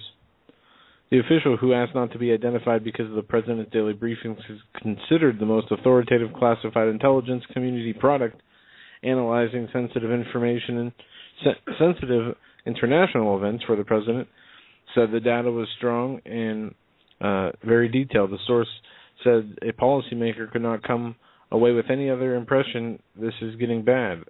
Obama, unlike his predecessors who traditionally had the document briefed to them, is known to personally read the daily brief. The former Pentagon official who has knowledge of the process said Obama generally was not known to come back to the intelligence community with further requests for information based on the daily report. The claims come as the Obama administration continued to launch airstrikes against the Islamic State targets in northern Iraq and ways to whether expand that campaign, particularly into Syria. That brought me to another interesting article I saw today on InfoWars, and I wanted to kind of go over it with people and see, especially you, Dad, I want to hear what you think about this. It was a story about war, about how the perception of Americans went from no war in Syria a year ago to now we see, or they're saying we're seeing a call for war. I'll have to find it in my history here. I don't see it. Yeah, I know what you're talking about, though, and I think it's very cunning. I think what they're doing is extremely cunning, folks. Because what the people were uprising against with the strike on Syria was the taking out of the Assad regime. This is different from the striking at the ISIS forces, or is it? I guess the question needs to be asked. And the article is here: war propaganda works. A large majority of Americans now want military action in Syria and Iraq. Right. And for example, you see these graphic images, and I find what you said earlier, Joe, about, whoops, we released this a little bit too early, for example, referring to the journalist, the beheading of the journalist. Now, if you think about this, ISIS being behind this, why would the timing of a beheading, what would cause that, for example? What would cause them to say that? There's only one reason, and that's for propaganda purposes. In other words, timing has got, in their mind, has got to coincide with some other event or series of events to sway public opinion. This goes to Syria. As we march down the months and weeks and days and hours, I said that backwards, but as we continue forward from where we are now, from where we were toward the end of the year, you heard what W said, the waiting only benefits Russia. Okay. Now, if you look at the intended objective of taking out Assad, if you can convince the American people that it is in our necessary, not best, but necessary interest for our survival to strike into Syria. By the way, make sure you somehow paint the picture that, either paint the picture that Assad is harboring, aiding, and abetting ISIS, or, kind of like that accidental bombing of Gaddafi's family, by the United States. Any way into Syria at this point. Remember what W said. What we're seeing, the Ukrainian uprising, 117, ISIS. That's both in response to our resistance into getting into Syria. So, and I still maintain, as much as I've written on this, that Syria will be the tripwire to World War III, the hot war. We're already in a war. But Syria should be the focal point. Syria is related to Ukraine. Syria is related to ISIS. But it's going to be convincing the American public that it's necessary to strike Syria in order to, in response to ISIS, whether ISIS reportedly takes out a city or does something horrific here in the homeland, it's going to be a response. That's my belief. Whether it's accurate or not, I don't know, but it certainly seems to fit the playbook, which we've been seeing now for well over 2 years. And for Obama not to know about ISIS, to me, is much like saying your wife doesn't know you're cheating on her. Okay, yes, she does. Trust me. Or your husband, or whatever. It defies credulity. It really does. So maybe that was a bad analogy, but the fact is, he knows. And we're going to switch gears here on a few other subjects. First, I want to hit on rhetoric coming out of a Virginia Democrat. It says he's okay with extermination of 5 million Americans. On yesterday, Mike Dixon, the Virginia Democrat who sought the House seat formerly held by Eric Cantor, issued a tweet indicating that he's perfectly okay with the extermination of 5 million Americans. The reason is they are members of the NRA. I will be leading a prayer on air asking God to please do us all a favor and kill all the NRA members, he tweeted. He followed the tweet up asking God to murder everyone in the NRA by striking them with Ebola. Dear God, please use Ebola to infect the NRA and its various members, for they are a true virus and the true terrorist in America. This is not the first time that this representative has made outlandish comments. There's something important in here. I'm going to get to it. In February 2011, it goes on to say that this Dixon proves with every tweet that liberalism at its core is an idolatry of hate and rage. It says, keep in mind that this is the same creature who issued a $100,000 reward for nude photos of a 19-year-old Kendall Jones, a cheerleader who hunts big game. He also solicited support for people who wanted to see him decimate Christians and eradicate members of the Tea Party. He also encouraged his followers to stalk members of the Tea Party and harass them by calling the police.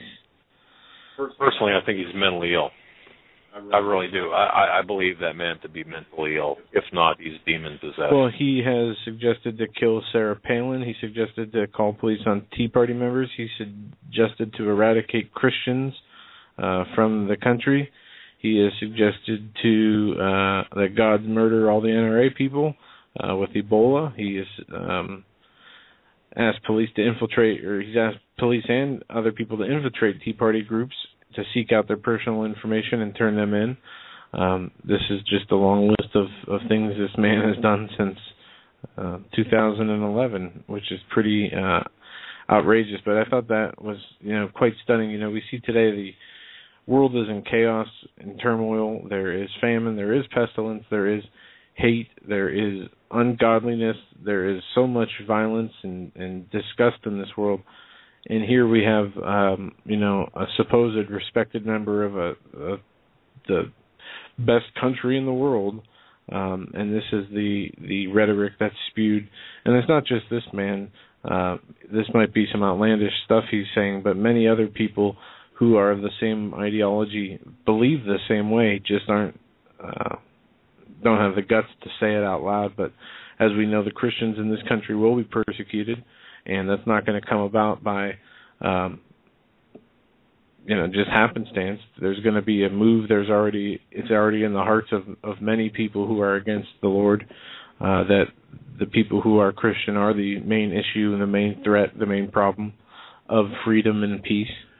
And this is just the fire being stoked, as it will continue to be until all hell breaks loose on this country. There's a saying, and those who keep quiet about the moral abyss that we're in, it's by Dante Alighieri. The darkest places in hell are reserved for those who maintain their neutrality in time of moral crisis. And I would also add to that, there are special places in hell that are reserved for people who rejoice in the death of the wholesale slaughter of others, who rejoice in the immorality that rejoice in immorality or that engage in behavior like this particular Dixon character. And again, I certainly believe that he's either mentally ill or demon possessed, or perhaps both. But could you imagine? We don't care about Democrat, Republican, the party lines, but could you imagine any Republican worth any kind of reputation saying this and in a different light? Sarah Palin saying this, the backlash, the outrage, the calls for a public execution that would come after, a John Boehner or a Sarah Palin would say something like that. And not to lump John Boehner in there with conservatives or Republicans, but the ones who are more known to be that, I guess. In other news here, immigration... Wait a second. Can you imagine if we said something to the effect of...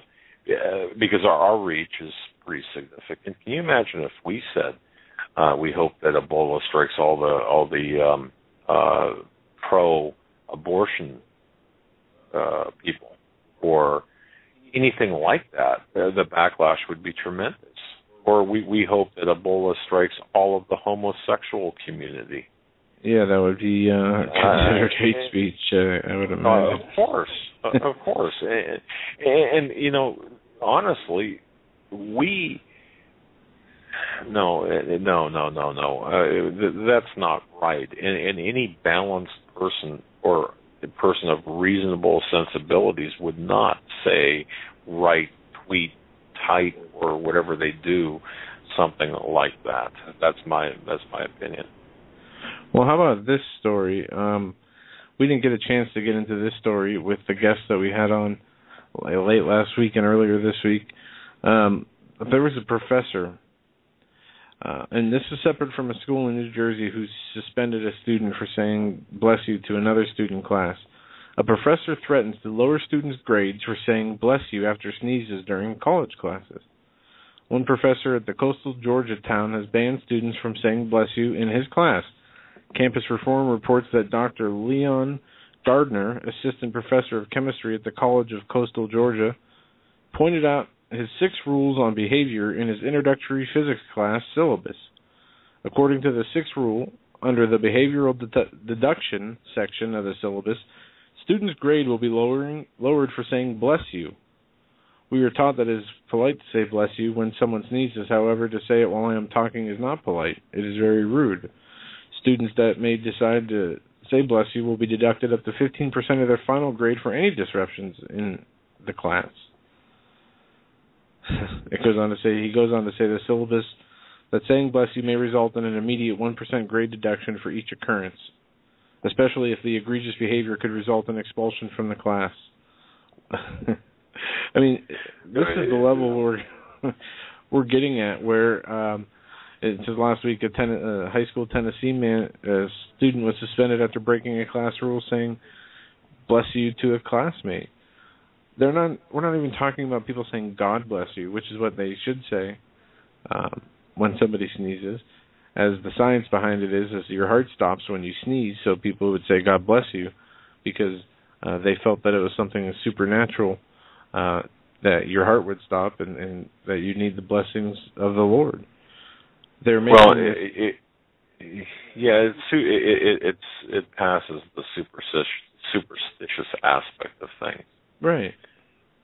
Any time that religion is mentioned within the confines of a governmental organization, that includes the educational system, especially the public educational system, along with the higher educational system today, you're going to get the socialists, Democrats, communists in this country, especially those wedged in academia, crying, hey, wait, there's separation between church and state.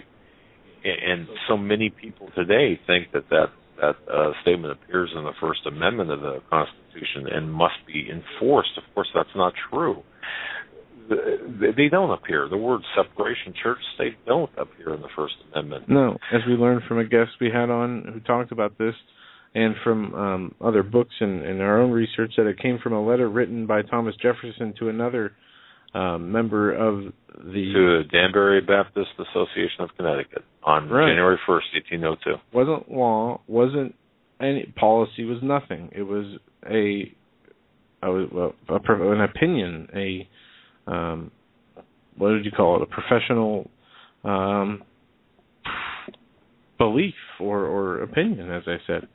And they've used that somehow to turn the belief system of America, which you could do what, Mark Dice goes around with a clipboard and a camera and asks some of the citizens in the county or wherever he's at a simple question, and they usually give dumb answers. But you could really go to a smart college or what would be considered a smarter, higher level of education standard college.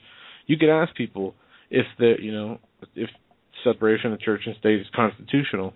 Even among constitutionalists, many would say yes, I would imagine. That's how much it's been ingrained into our minds. And Joe, you mentioned the Jeffersonian letter of January 1st, 1802. Again, the letter from Jefferson to the Danbury Baptist Association of Connecticut.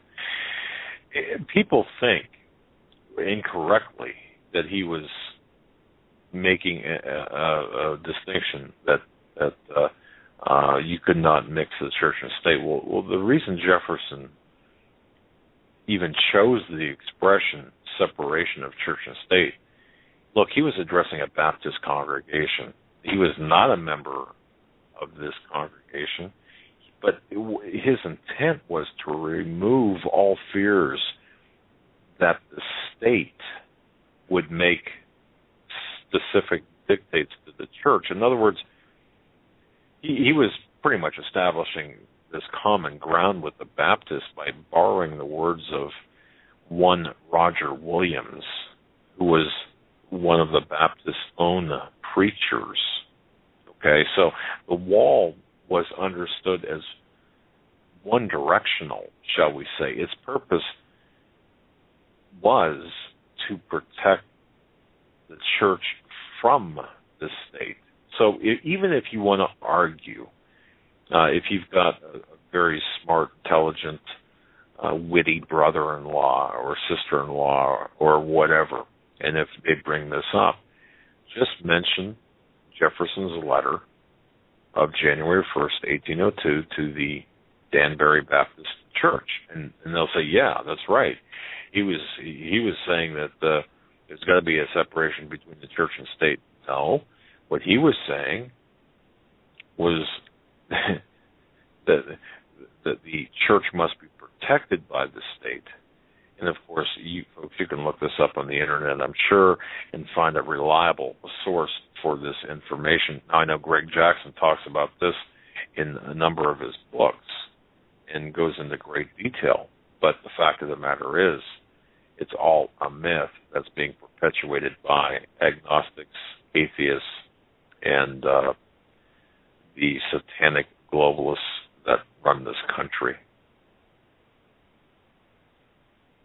Did I catch you in a bad moment there, buddy? Just mid-type. In closing minutes before the top of the hour break, we're going to take your phone calls in the next hour, 661-244-9839. If you want to call in, we can talk about anything that's on your mind or we did not cover. This article, Immigration Fears Terror Threat from 6,000 missing on student visas. The United States and the Obama administration is unable to locate 6,000 foreign nationals who've entered the United States on student visas, raising concerns about the government's ability to track potential terror suspects who may already be in the country. What about the hundreds of thousands of undocumented people who've come across the border without any documentation? Shouldn't we be more concerned about that? I totally agree with you on that. Just a little bit crazy to be reporting about 6,000 students you can't locate who you gave visas to, rather than the hundreds of thousands of gang members you led over the country legally. And this whole process, folks, was started quite a while ago, and of course we can go back to '65 with Johnson, and of course we can go right on through the decades that followed, right to the present. This has always been the objective of these globalists, is to saturate this country. And once again, there are people of limited intellectual foresight that believe, well, this is only to get more Democratic voters. Well, while that might be true, there are a lot deeper reasons, a lot more important reasons than just that, especially when you can control the voting machines. And by the way, W and other listeners, yes, we will have people on to talk about the black box of voting, the corruption of our voting process. We do have some invitations out there right now, and we're waiting to hear back about this, because I think it's so important for people to understand how corrupt the voting process has been. Folks, you're listening to a very special Tuesday edition, the day after Labor Day. This is the second day of September 2014. I'm Doug Hagmann in studio with my co-host Joe Hagmann. He's my son. Together we are the Hagmann Hagmann Report. Together we've got about 35 years. No, about 38 years of investigative. Confusing as they are, troubling. But we're going to go to the phones. We're going to take your phone calls this hour. We have been having a lot of guests on. We have not had a lot of time for phone calls as of late. So we want to hear from you guys at 661-244-9839. We're going to go to the phones right now, and we're going to start with area code 240. 240. We're coming to you first. You're live on the Hagmann and Hagmann Report. What's on your mind tonight? Hi. Can you hear me? Yes, we can. Yes, we can. Oh, okay. First of all, I just want to say thank you for what you do. You're the only people I know who I first connected with that does what you do, and you do it with such compassion and caring for people, and it's really been a big comfort to me. So thank you, first of all. And I was calling because two things. Did you see the news article that the Kurds have women joining the fight, and ISIS is terrified that they're going to be killed by women because they feel like if they get killed by a woman, they won't go to heaven? Did you see that article? Well, we've seen variations of that article and those reports. Yes, there's an ideological schism there. Yes. I think a lot of that has to do with propaganda. However, what's your take on it? No, I was just going to say, give me a gun, put me on a plane, sign me up. I'm going over there. I suppose you want a hijab or hijab and a burqa or whatever those things are called too, right? You want us to do everything, right?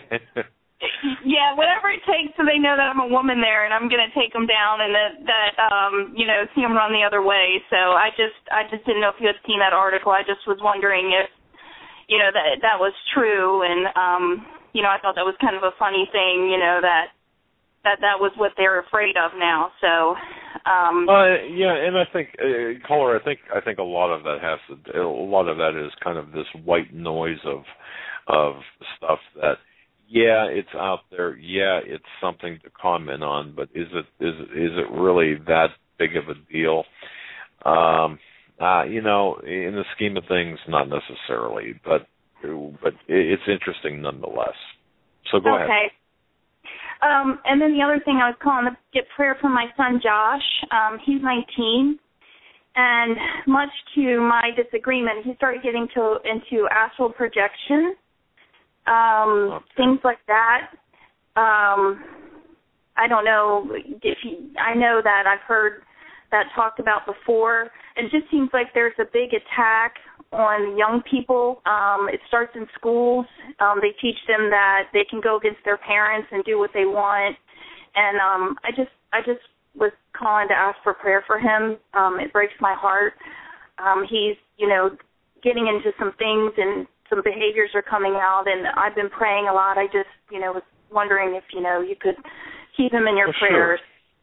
You know what, ladies and gentlemen, we've got a caller on the line here who's a mother of a 19-year-old whose first name is Josh. Josh is involved in New Age astral projection kind of behavior, and, of course, behavior that's really antithetical to the Christian belief system. And, of course, we've got a mother that's very concerned about this. So she needs and he needs our prayers.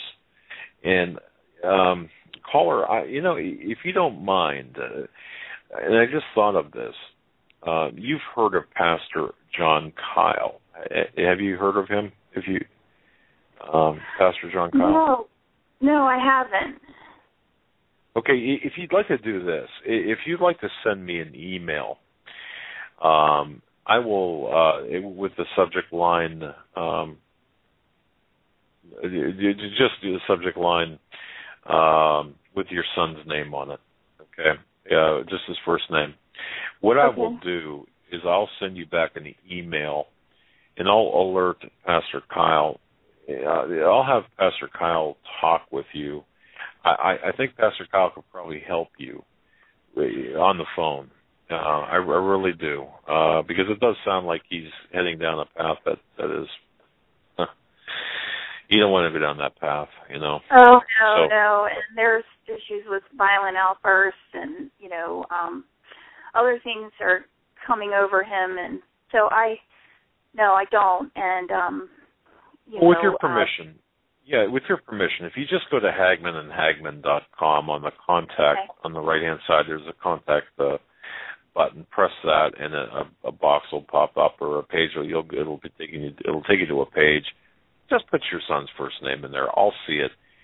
And if you don't mind, what I'll do is I'll forward your email to Pastor John Kyle. Pastor Kyle is a deliverance minister.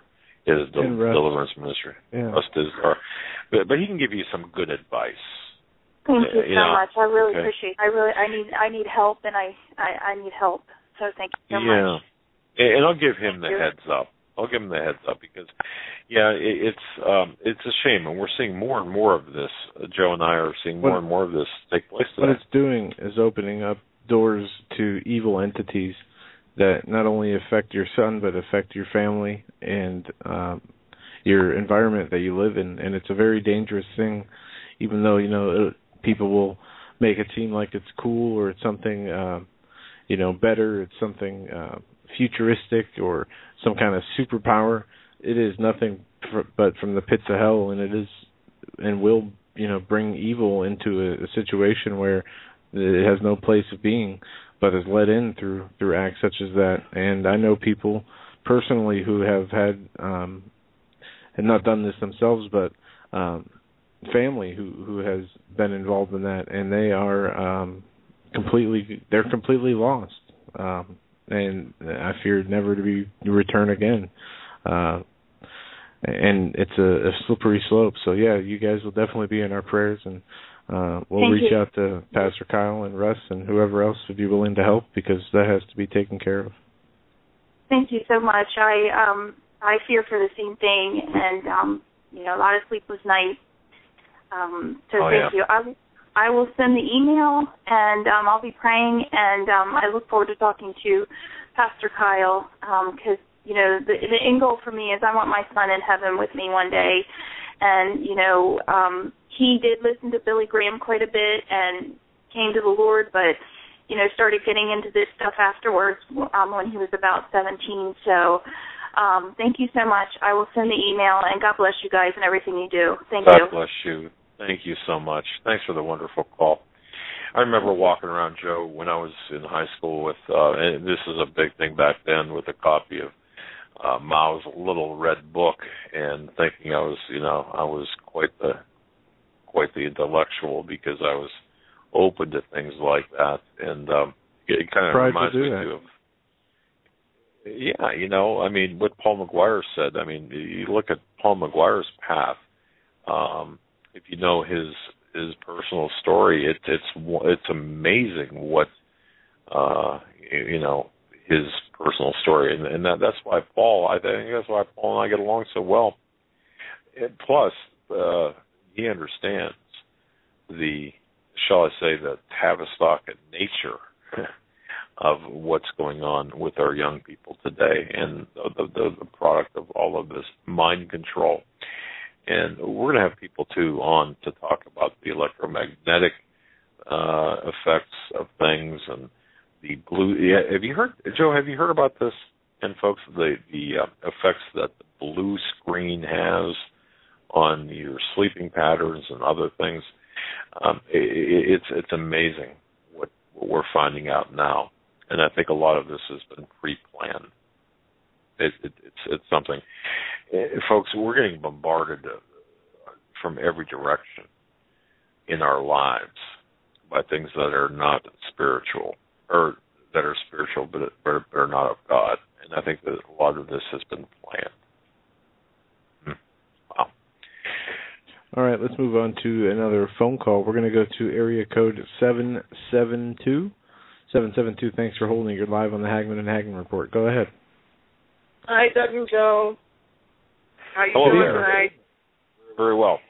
I had two questions.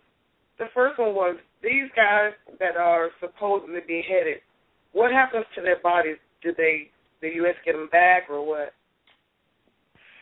It depends on the situation. I don't know the disposition of the bodies of the two journalists. Usually they're found abandoned or on display somewhere. As you go back to Nicholas Berg, the beheading of Nicholas Berg. You go back to the Wall Street journalist Daniel Pearl. Their bodies were found abandoned in different locations. So, with being specific with respect to these two journalists, I'm sure their bodies and heads will be found and ultimately returned, I suspect, returned back to their families or the government. One of okay. And the second thing is, I sent you an email about this, but yesterday morning on Fox News, which is now turned into just entertainment, they had a lady on there that was vacationing with her family in California, and she snapped some pictures of a red boat with a bunch of people jumping out of it dressed in black. I'm not saying they're ISIS, and it happened again the next day, and they only caught, a few of them or whatever, but they came in on the ocean, jumped out of the boat on the beach, and ran in. Have you guys heard about that? No. Not at all. Yes, I sent you an email last night about it, and it was on the news yesterday.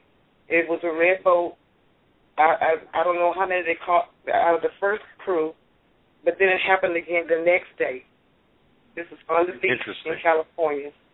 Okay, I will look for your email. I'll make it a point to look for your email tonight or first thing in the morning to grab that and to. The subject is California Beach.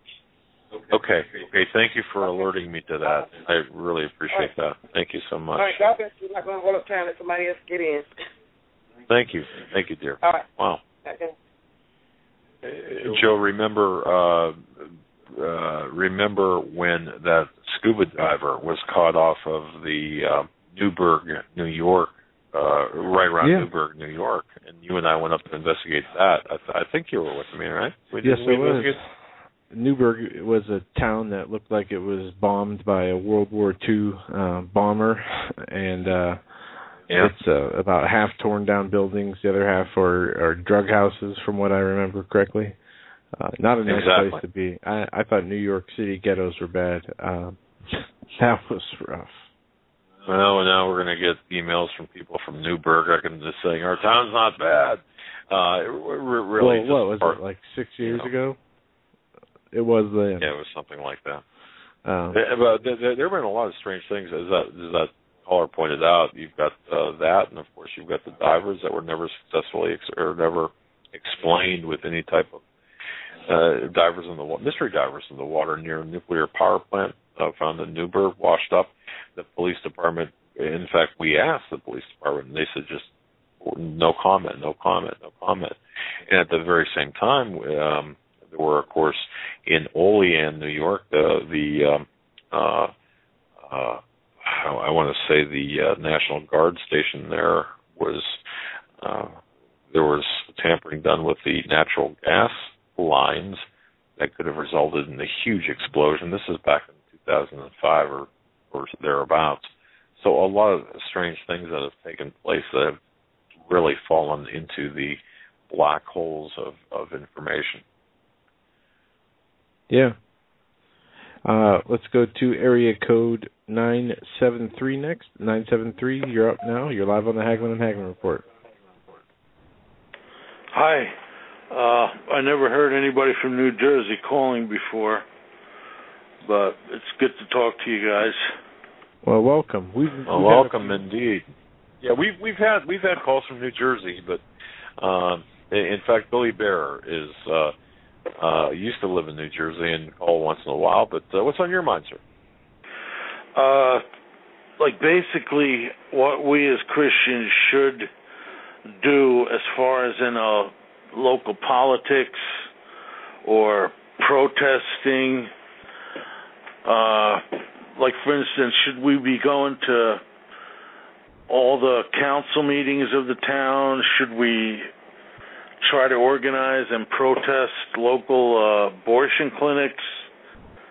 Because, who was it? Watchman's Cry, Nathan Leal said, he had this, the Lord showed him something about the blood of the innocents. I don't know did you hear that message he had? Yes. Yeah, it was pretty heavy. I think about it a lot. And that, I don't want to be before God when I die and, what did you do? If you could talk a little on these issues. Yeah, and this is a very important subject matter to touch on. And this is I'm going to give you my own personal belief from what I understand that the Lord has shown me from those words in Scripture. Let's separate the two things. One, political issues versus the abortion issue. Abortion issues and the saving of lives of children should be protested against. We should be involved at all costs, making sure that we are trying to save the lives of as many innocent people as possible. I believe that it would be an injustice to the Lord to let innocent babies be murdered without any kind of defense, especially from those who call themselves Christians. And I think that is something that is very evident, especially when you read Jesus' words about how we're supposed to live and treat each other. Now, when it comes to politics, I will say that is something that I think people need to pray about and understand what the Lord tells them to do, because there is a time when the Lord calls us out of the systems we're in, the worldly systems, and to only focus on Him. Now, are we in that time? That's something that the Lord, in my mind, in my opinion, needs to tell each and every one of us ourselves. We need to get that understanding from Him. Otherwise, we can put ourselves in doing something against the Lord's will. And if I can chime in, caller Dan, to give my 2 cents, I'll tell you this. We had Coach Dave Daubenmeier on the program last week, and what he does, and now he's had I heard him. I heard some of that. Yeah, Pass the Salt Ministries. Caller, I would, seriously, if I were you, I'd just send him an email, tell him that you're a listener to our program. That'll get his attention, and ask him what you should do, what he thinks you should do. But I'll tell you this. I'm in favor of letting everybody know. If you've got a neighbor who's an abortion, who works in an abortion clinic, letting them know, letting all your neighbors know what they do, where they work. That's me. That's me personally. That's but that's me, and I want to take a stand because I'm sick and tired of innocent blood being shed. And I think that if we don't do something, we're going to have to answer to our God, our Lord and Savior, because He's going to say, "What did you do? What did you do?" Yeah. You sound like the kind of guy that you sound a little bit like me, and you don't want to be stumbling around for an answer when that question is asked of you. Yeah. Yeah. Exactly. Wow. Okay. Well, hopefully that answers your question, but I would definitely contact Coach Dave Daubenmeier. Say, look, here's the deal. I'm in New Jersey. I'd like to do something. What do you recommend? And I think he's got back. Send me an email if you want. Does he have an email, or his website? His website I can't spell his name. Okay, his website is ptsalt, ptsalt.com, as in passthesalt.com. It's ptsalt.com. Okay. Right, and if you go on our website, if you go on Hagmann and Hagmann.com, under past shows for September, or for August, I'm sorry, his name and website will appear there as well. Okay, great. Thank you. All right, buddy. Thanks for the call, my friend. All right. Thank you. God bless you. I love it. A guy from New Jersey. I love the New Jersey spirit. I love that spirit saying, you know what? I'm going to do something. And if everyone stood up and said, I want to do something, to me, that would make all the difference. As you're busy typing over there. I know, but I love this. I was typing something to the chat room. They've been talking about. I've seen a lot of concern about the jetliners that have been missing, and the anniversaries of 9/11 coming up. And I just wrote that I'd say between the 7th of this month and the 27th are the dates I would pay closest attention to, just in my mind. But any day, at any time, at this point is. But remember, though. What that being said, there's not a plane that takes off or lands that we don't know about. No, I know. I'm just saying from everything I read, from all the opinions, from bloggers to commenters to journalists to strategists, that would be from, if I had to put money down and make a guess, that would be a guess that I would make. And anything after that, I'd say, would pertain to the economy through the rest of this year. And like a lot of times, I could be 100% dead and wrong, so don't take anything I say to the bank in those regards. I was just giving out a estimate of my own opinion. Let's go back to the phones. We're going to go to area code 808. We've had some great callers. You're up next, 808. What's on your mind tonight? Hey, aloha, my guy calling.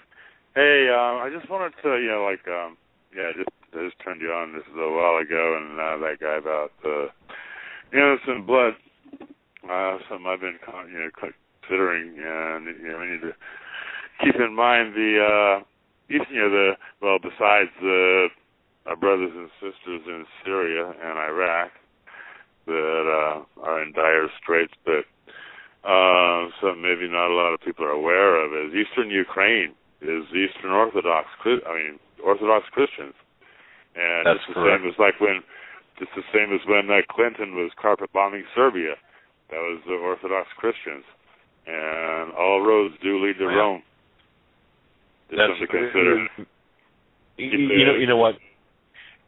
And caller, you're an example of the intellectual prowess of our audience, and you know, you mentioned about the former Republic of Yugoslavia and Bosnia, and what happened during the Clinton years, and the ethnic cleansing, the genocide. Yeah, this has been going on. It's all about the extermination of Christians. Like I said, all roads lead to Rome. Get rid of the heretics. They're the ones that created Islam. That's why I had a hard time with he's Shubat. He wouldn't copy that. But all roads do lead to Rome. God bless you guys. Waleed's an interesting guy. I agree with him on about 95% of what he says. There's about 5% that I've got questions about, but nonetheless, when you say all roads lead to Rome, once again, we've got to be very careful when we point fingers to make sure that we're talking about the hierarchy, about the Masonic structure, the Jesuit Masonic structure behind that infrastructure. Yeah, well, read the Jesuit Oath. It's a whole lot like it's a whole lot like some creed. The Jesuit Oath. Act like one of them, be like one of them, pretend you're like one of them, and then hit them when they're not looking, and you spill their blood. That's their babies against the wall. That's the Jesuit Oath. It's pretty blunt. Yeah, it is, and people will take issue with the Jesuit Oath that you're talking about. That's that's not true, and so on and so forth. But I think there's and I think that there's enough direct evidence to support the fact that it is true. But I mean, I'm just saying that people will argue. When you mention that, they'll say, "Oh, come on, it's conspiracy nonsense." Well, no. Follow the evidence. There's tons of controlled opposition. There's lots of controlled opposition. There you go. Right on. All right, God bless you guys. I'm picking weeds right now. Hi. Aloha. Thanks, brother. Take care. All right. Interesting. Great questions. Great and great observations. I'll tell you, I'd like to get all the listeners in a room and just pick their brains, and I'll bet you we could solve the world's problems. I'm telling you, man. I'm just impressed by the level of knowledge that our audience has. It really is good. Let's go to area code 505. 505, thanks for holding. You're live on the Hagmann and Hagmann Report. Go ahead. Hey, Doug and Joe. I just wanted to amplify on something that W had said last night, and Doug, you brought it up again tonight about the lead time that's required to project any serious kind of force. And he spoke last night about just the supply train type logistics, but there's two other issues that I'll tell you. I got this in briefings that I believe should have been classified, but they were not, so I'm free to talk about it. Before our second foray into Iraq, we sat down and looked at the ordnance that was required to go in and do the job, and understand there's well over 100 separate items that are necessary in order to project force. And to simplify things, the Army uses a red, yellow, green coding system. Green means you have plenty, all you need, no problem, go for it. Yellow means, well, we really don't have as many as we'd like, but, you could get by. And red means that there's no way, we don't have enough of that resource. Well over 50% of the ordnance items that we needed to invade Iraq were in the red category 6-9 months before we went in. Of the remaining items, the majority of those were yellow. In other words, we didn't have the ordnance required, the bombs, the small arms ammunition, any of it required to go and invade the country. So all of the, hey, we'll give you one more chance, we'll give you one more chance, we'll give you 3 more chances, that was all a stall so that we could actually arm up so that we were ready to do it. One other issue that we had, and we continue to have, what the Army does, according to EPA regulations, once the Army says that a piece of ordinance is obsolete or is unsafe to use, it immediately becomes hazardous waste. So in order to avoid having to deal with hazardous waste, the Army keeps obsolete and indeed dangerous items on the books years and years and years. Well, what happened is they had so much of this obsolete junk in the way that they had to move, multiple hundreds of millions of pounds worth of stuff out of the way just so that we could get to the ordinance that we did have. So that supply chain issue is more than just the logistics of getting there. I suspect, have the same problem today. What was the cause of not having the munitions or the military equipment? I mean, at the time that you're referring to, which I suspect was, what, in 2002? Leading up to 2000, 2002, right. Okay, all right. What was the cause of that?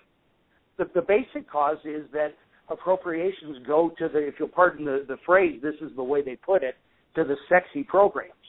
The high-tech, gee-whiz type things get all the money, and we sent young men and women into combat without body armor because we spent the money on the gee-whiz stuff. And our soldiers, even today, are supplying some of their own equipment because we have a dishonest appropriation system. Okay. Wow.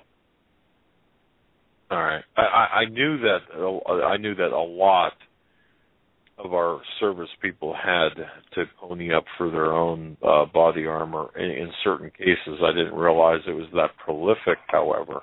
And nor did I realize it extended back into 2002. I thought it was more of a recent problem, like, mid-war, so to speak, forward. But that's very interesting. Wow, okay. Well, what about the... Okay. No, I was going to ask a different question, but I think you already covered it. So, very interesting point of view. Wow.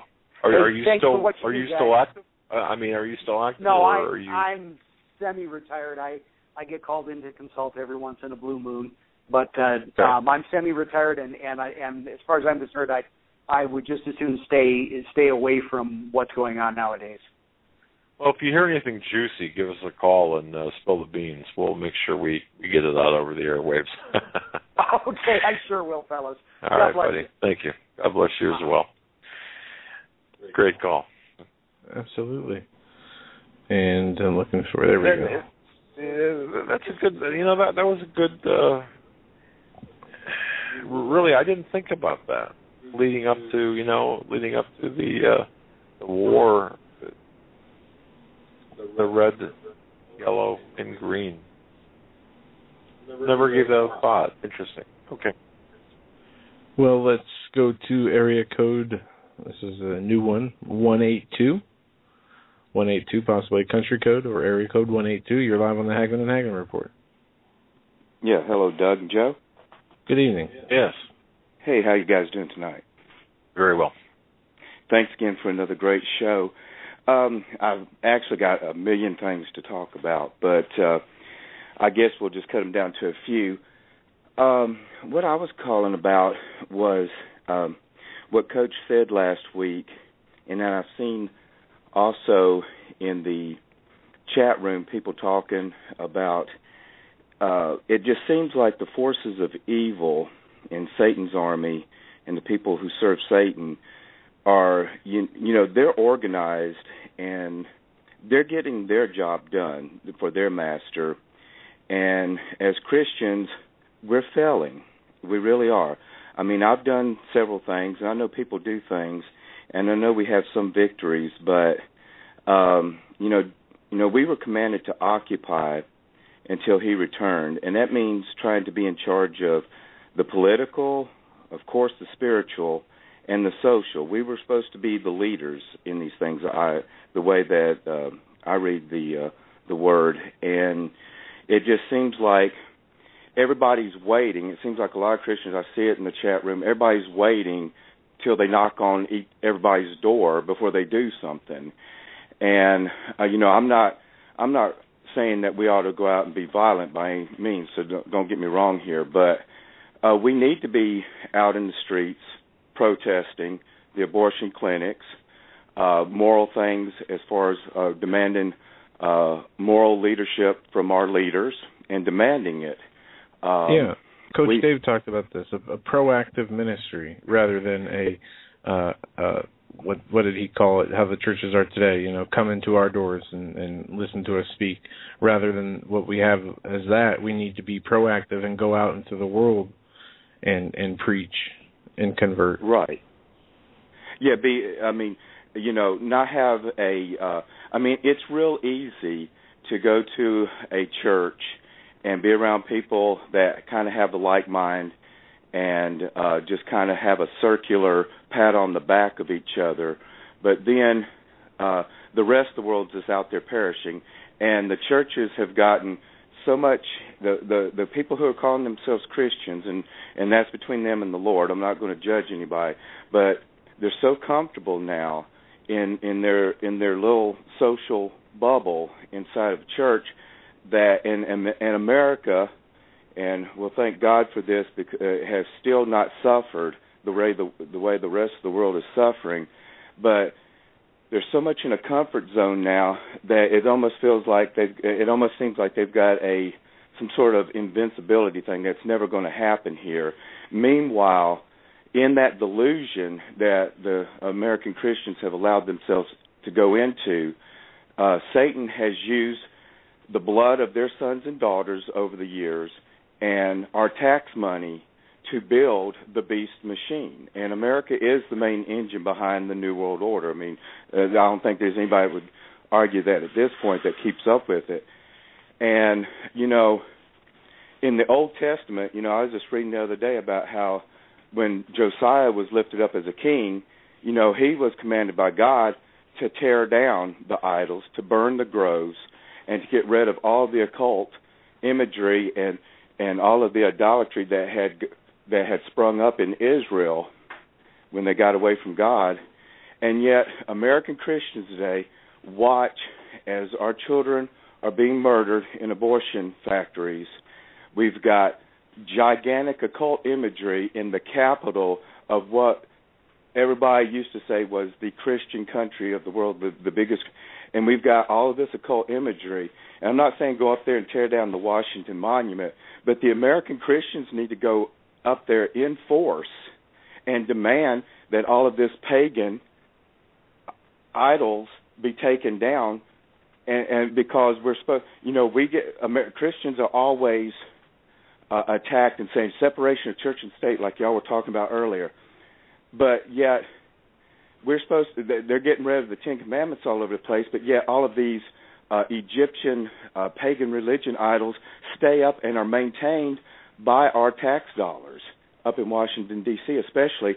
And I don't know if you guys noticed, but at almost every courthouse around America, you will find an obelisk, usually on the lawn somewhere outside of almost all the courthouses in the United States. And that is a symbol or to the east or west, directly exactly. east or west of those courthouses. Yeah, caller, let me just kind of interrupt here a little bit, because here's what we're trying to do as a radio show, investigative report, ministry, however you want to refer to us. It's really difficult, I think. A lot of times people hear, for example, there's this huge emptiness or huge vacuum. When you start talking about things like you're talking about, for example, the Washington Monument, what it truly represents, people look at you like, man, you got two heads. I mean, are you crazy? But so what we're trying to do is educate people as to what these truly represent. And yes, I truly believe not only are we trying to educate people as to what they represent, what their origins are and why they are present, and how the globalists think they get power from this, and of course everything that related to this. we are gradually infusing that, okay, now what are we going to do about it kind of thing. We've got to take a stand. But I think we all have to get to the point, personally, this is me talking now, of being able to educate and talk legitimately with our people closest to us and say, do you realize what this is? And get them converted, if you will, to the proper way of thinking, deprogram them, and then, yes, we're going to be on firmer footing to go out there and to say, hey, you know what, this needs to go, or you've got to stop this practice or that practice, or expose these people for what they are. That's just my 2 cents, caller. Oh, I 100% agree with you. I mean, pulling people out of the matrix of the devil definitely needs to be a high priority right now. And everybody's called to do different things as far as, and I know I saw in chat where, it was like, well, I'm not going to do anything until the Lord moves me. And that's an individual thing that needs to be made between God and that person. I agree, but as we're all talking, we're running out of time. And they're operating as an army against Christianity. They're beheading Christians' heads. I mean, they're beheading them, in the thousands now over there. And I think American Christians think that, we're not in the end times yet because it's not happening here. And the last time I checked, God was a God of the whole world, over all nations. And just because something's not happening at a particular location on the planet doesn't mean that God's not actually putting the pieces into place and allowing things to start, all the actors and all the actions to start moving in that direction. And, I just don't see the American Christians working as a cohesive unit. Of course, I'm not talking about doing anything, wrong or unlawful as far as hurting anybody or doing any kind of physical damage to anything, but I mean, showing up in mass for the Christians that do know about all of this occult imagery and starting to just demand that you guys got to take that down. That you're not, and tell our leaders, you always demand separation of church and state, but yet you're allowing all these religious idols to stand up here and be maintained by tax money, and all of those should come down. If you want to, they always say this is a secular government and we don't mix, politics and religion, but they're mixing their religion and putting it in our face and making us pay for it, and then, using our sons and daughters over the decades. I'm pretty much convinced that World War II was a necessary war, but every war since then, not denigrating anything that our soldiers have done, not knocking them at all, but all the wars since then has been to build this new world order and the world empire, and a lot of Christian men and women have gave their lives and are injured building this beast system, and it just breaks my heart that today, even still today, with all of this going on, with their flaunting in our face, putting it on the Super Bowl, all this demonic imagery, that we're all still basically setting idol. As a majority of Christians, we're still idle, and they're in full gear, and we're sitting there, and it's breaking my heart, Doug. And well, it's breaking my heart. Two things. Number one, I would urge you to really study the origins of World War II, which was actually an outgrowth of World War I, and I think it was necessary only to the extent that World War I created the conditions necessary for World War II, and that's a whole program altogether. But you mentioned something, and I want to mention this because I'm not sure how many listeners know this, about the beheadings coming here. Well, folks, back in 2006, I engaged in some dialogue with a guy by the name of Mo Hassan out of Orchard Park, New York. He was the owner and founder of Bridges Television. And it was the dialogue originated with my question to him: are you going to be airing a certain television network via Bridges Television across the country? And we had some dialogue back and forth, and it got pretty heated. And I had appeared on Buffalo Radio and talked about Mo Hassan and Bridges TV. It was in 2008. I had a knock on my door with 2 FBI agents who slapped down a photograph on my dining room table of Mo Hassan and another individual who will remain nameless, and said, hey, if you ever see these 2 guys outside your door, you better watch it because they're dangerous. Okay, but have a nice day or have a nice evening. We're not going to do anything about it. And subsequent to that, it was in February of 2009 that Mo Hassan beheaded his wife in the Bridges television studio in Orchard Park, New York, which is a suburb of Buffalo.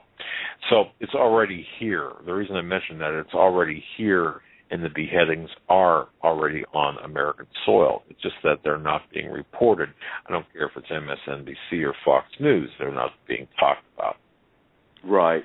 Well, and also it's already hit Britain, because remember about 8 months ago, there was a guy that they beheaded, some Muslims beheaded him right on the street in front of everybody. Oh, yeah. Yeah.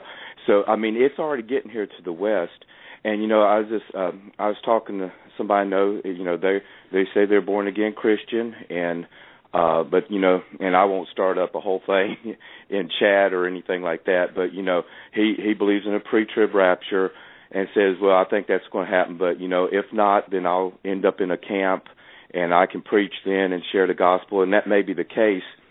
But the Christians in this country, I mean, he really believes that he's going to go up before things get really bad, so he's really not that worried about it, and he's prepared a little bit, but he still thinks he's going to get out before it gets too bad. So, and the thing is that but I mean, a lot of oh, go ahead. I'm sorry. Caller, I mean, the only problem I find with the doctrinal differences with respect to the rapture is the falling away that could occur for those of weak belief that, hey, if I'm wrong about the pre-trib rapture, for example, then their belief system could be eroded to an extent where they fall away from the church and become deluded into thinking that they believed a lie when in fact it wasn't a lie. It was just a twisting of doctrine or mistaken doctrine. Okay, so I mean, to me, it's not really a salvation deal breaker, I guess. But go ahead, sir. No. I don't think it can affect salvation. What I think it could do is, if the pre-tribbers are wrong, which in my study, I believe they are. I believe it happens in chapter 14 of Revelations.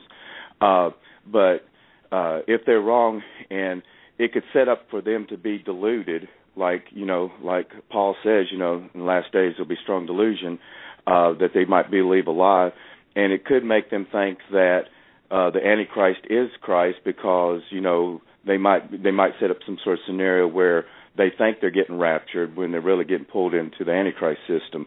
But so that's the whole thing there.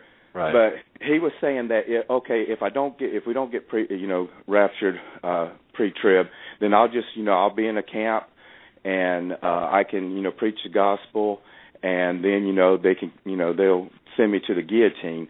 And that's all fine and good, and that may be how it goes down for that person.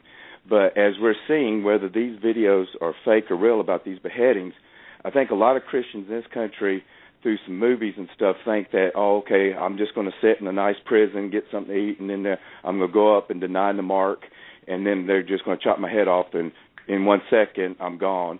But we're seeing that they're cutting heads off with little knives that could take quite a long time to finish the procedure, and I don't think that Satan's going to make it that easy on the Christians and the Antichrist when they do start chopping the heads worldwide. They're going to make it as rough, and they're going to rape our families.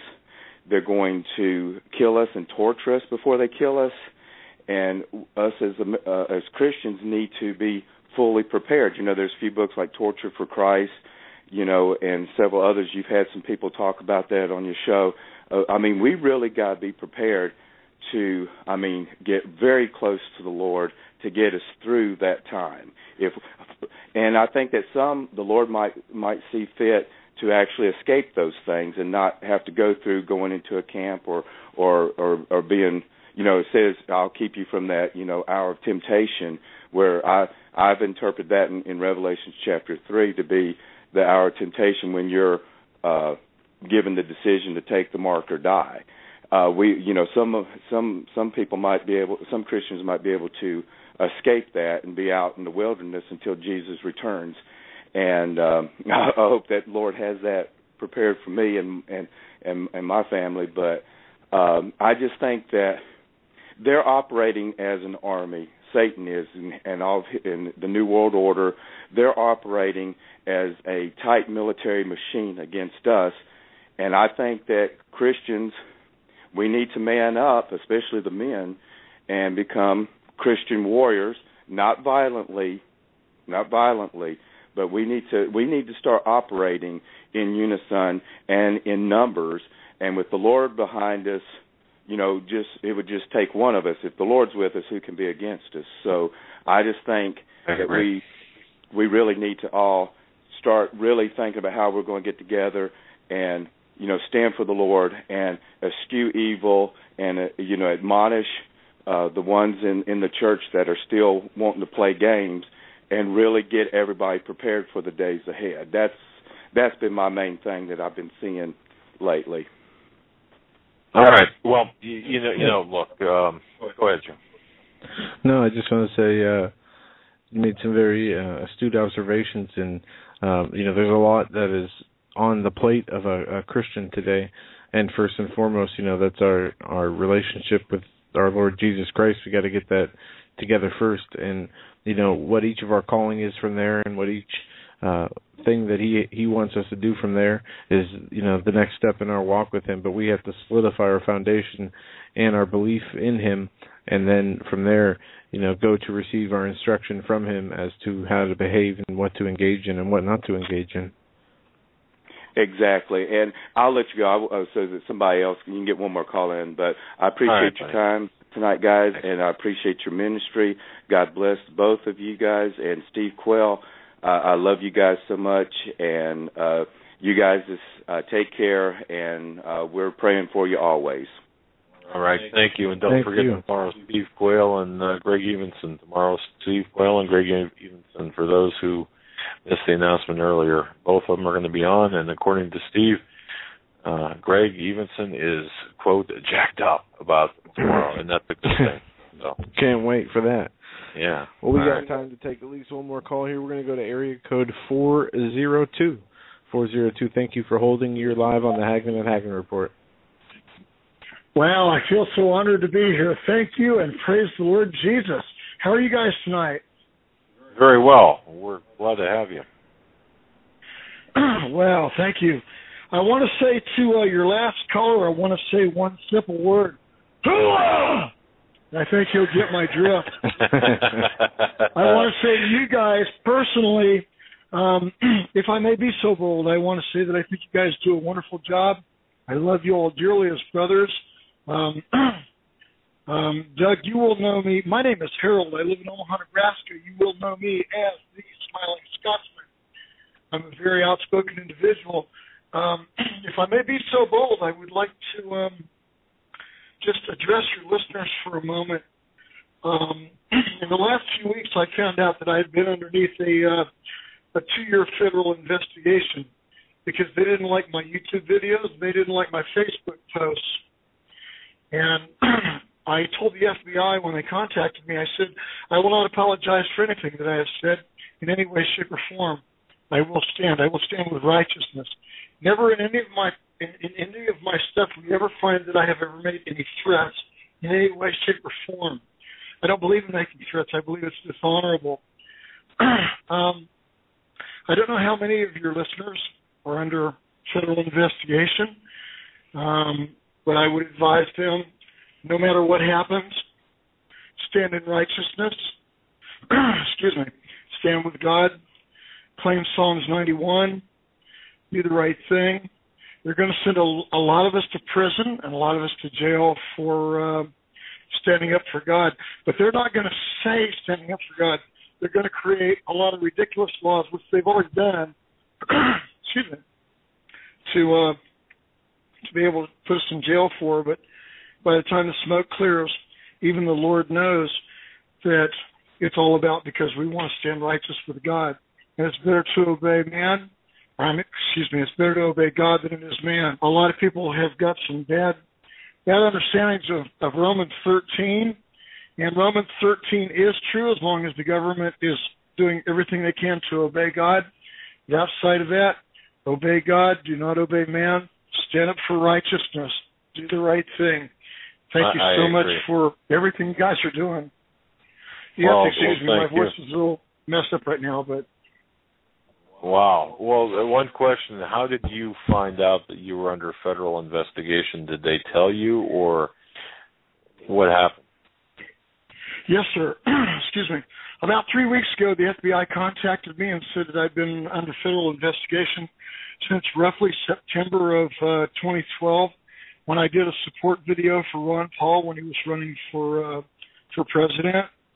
And it had recently concluded, and they were required by federal law to get some paperwork to me, which what it amounted to was it was a copy of a court order, which is a sealed federal court order, which I'm going to send to you, what I have anyway, excuse me, of that they had placed a tracking device on my four-wheel drive because they wanted to know where I went and what I did.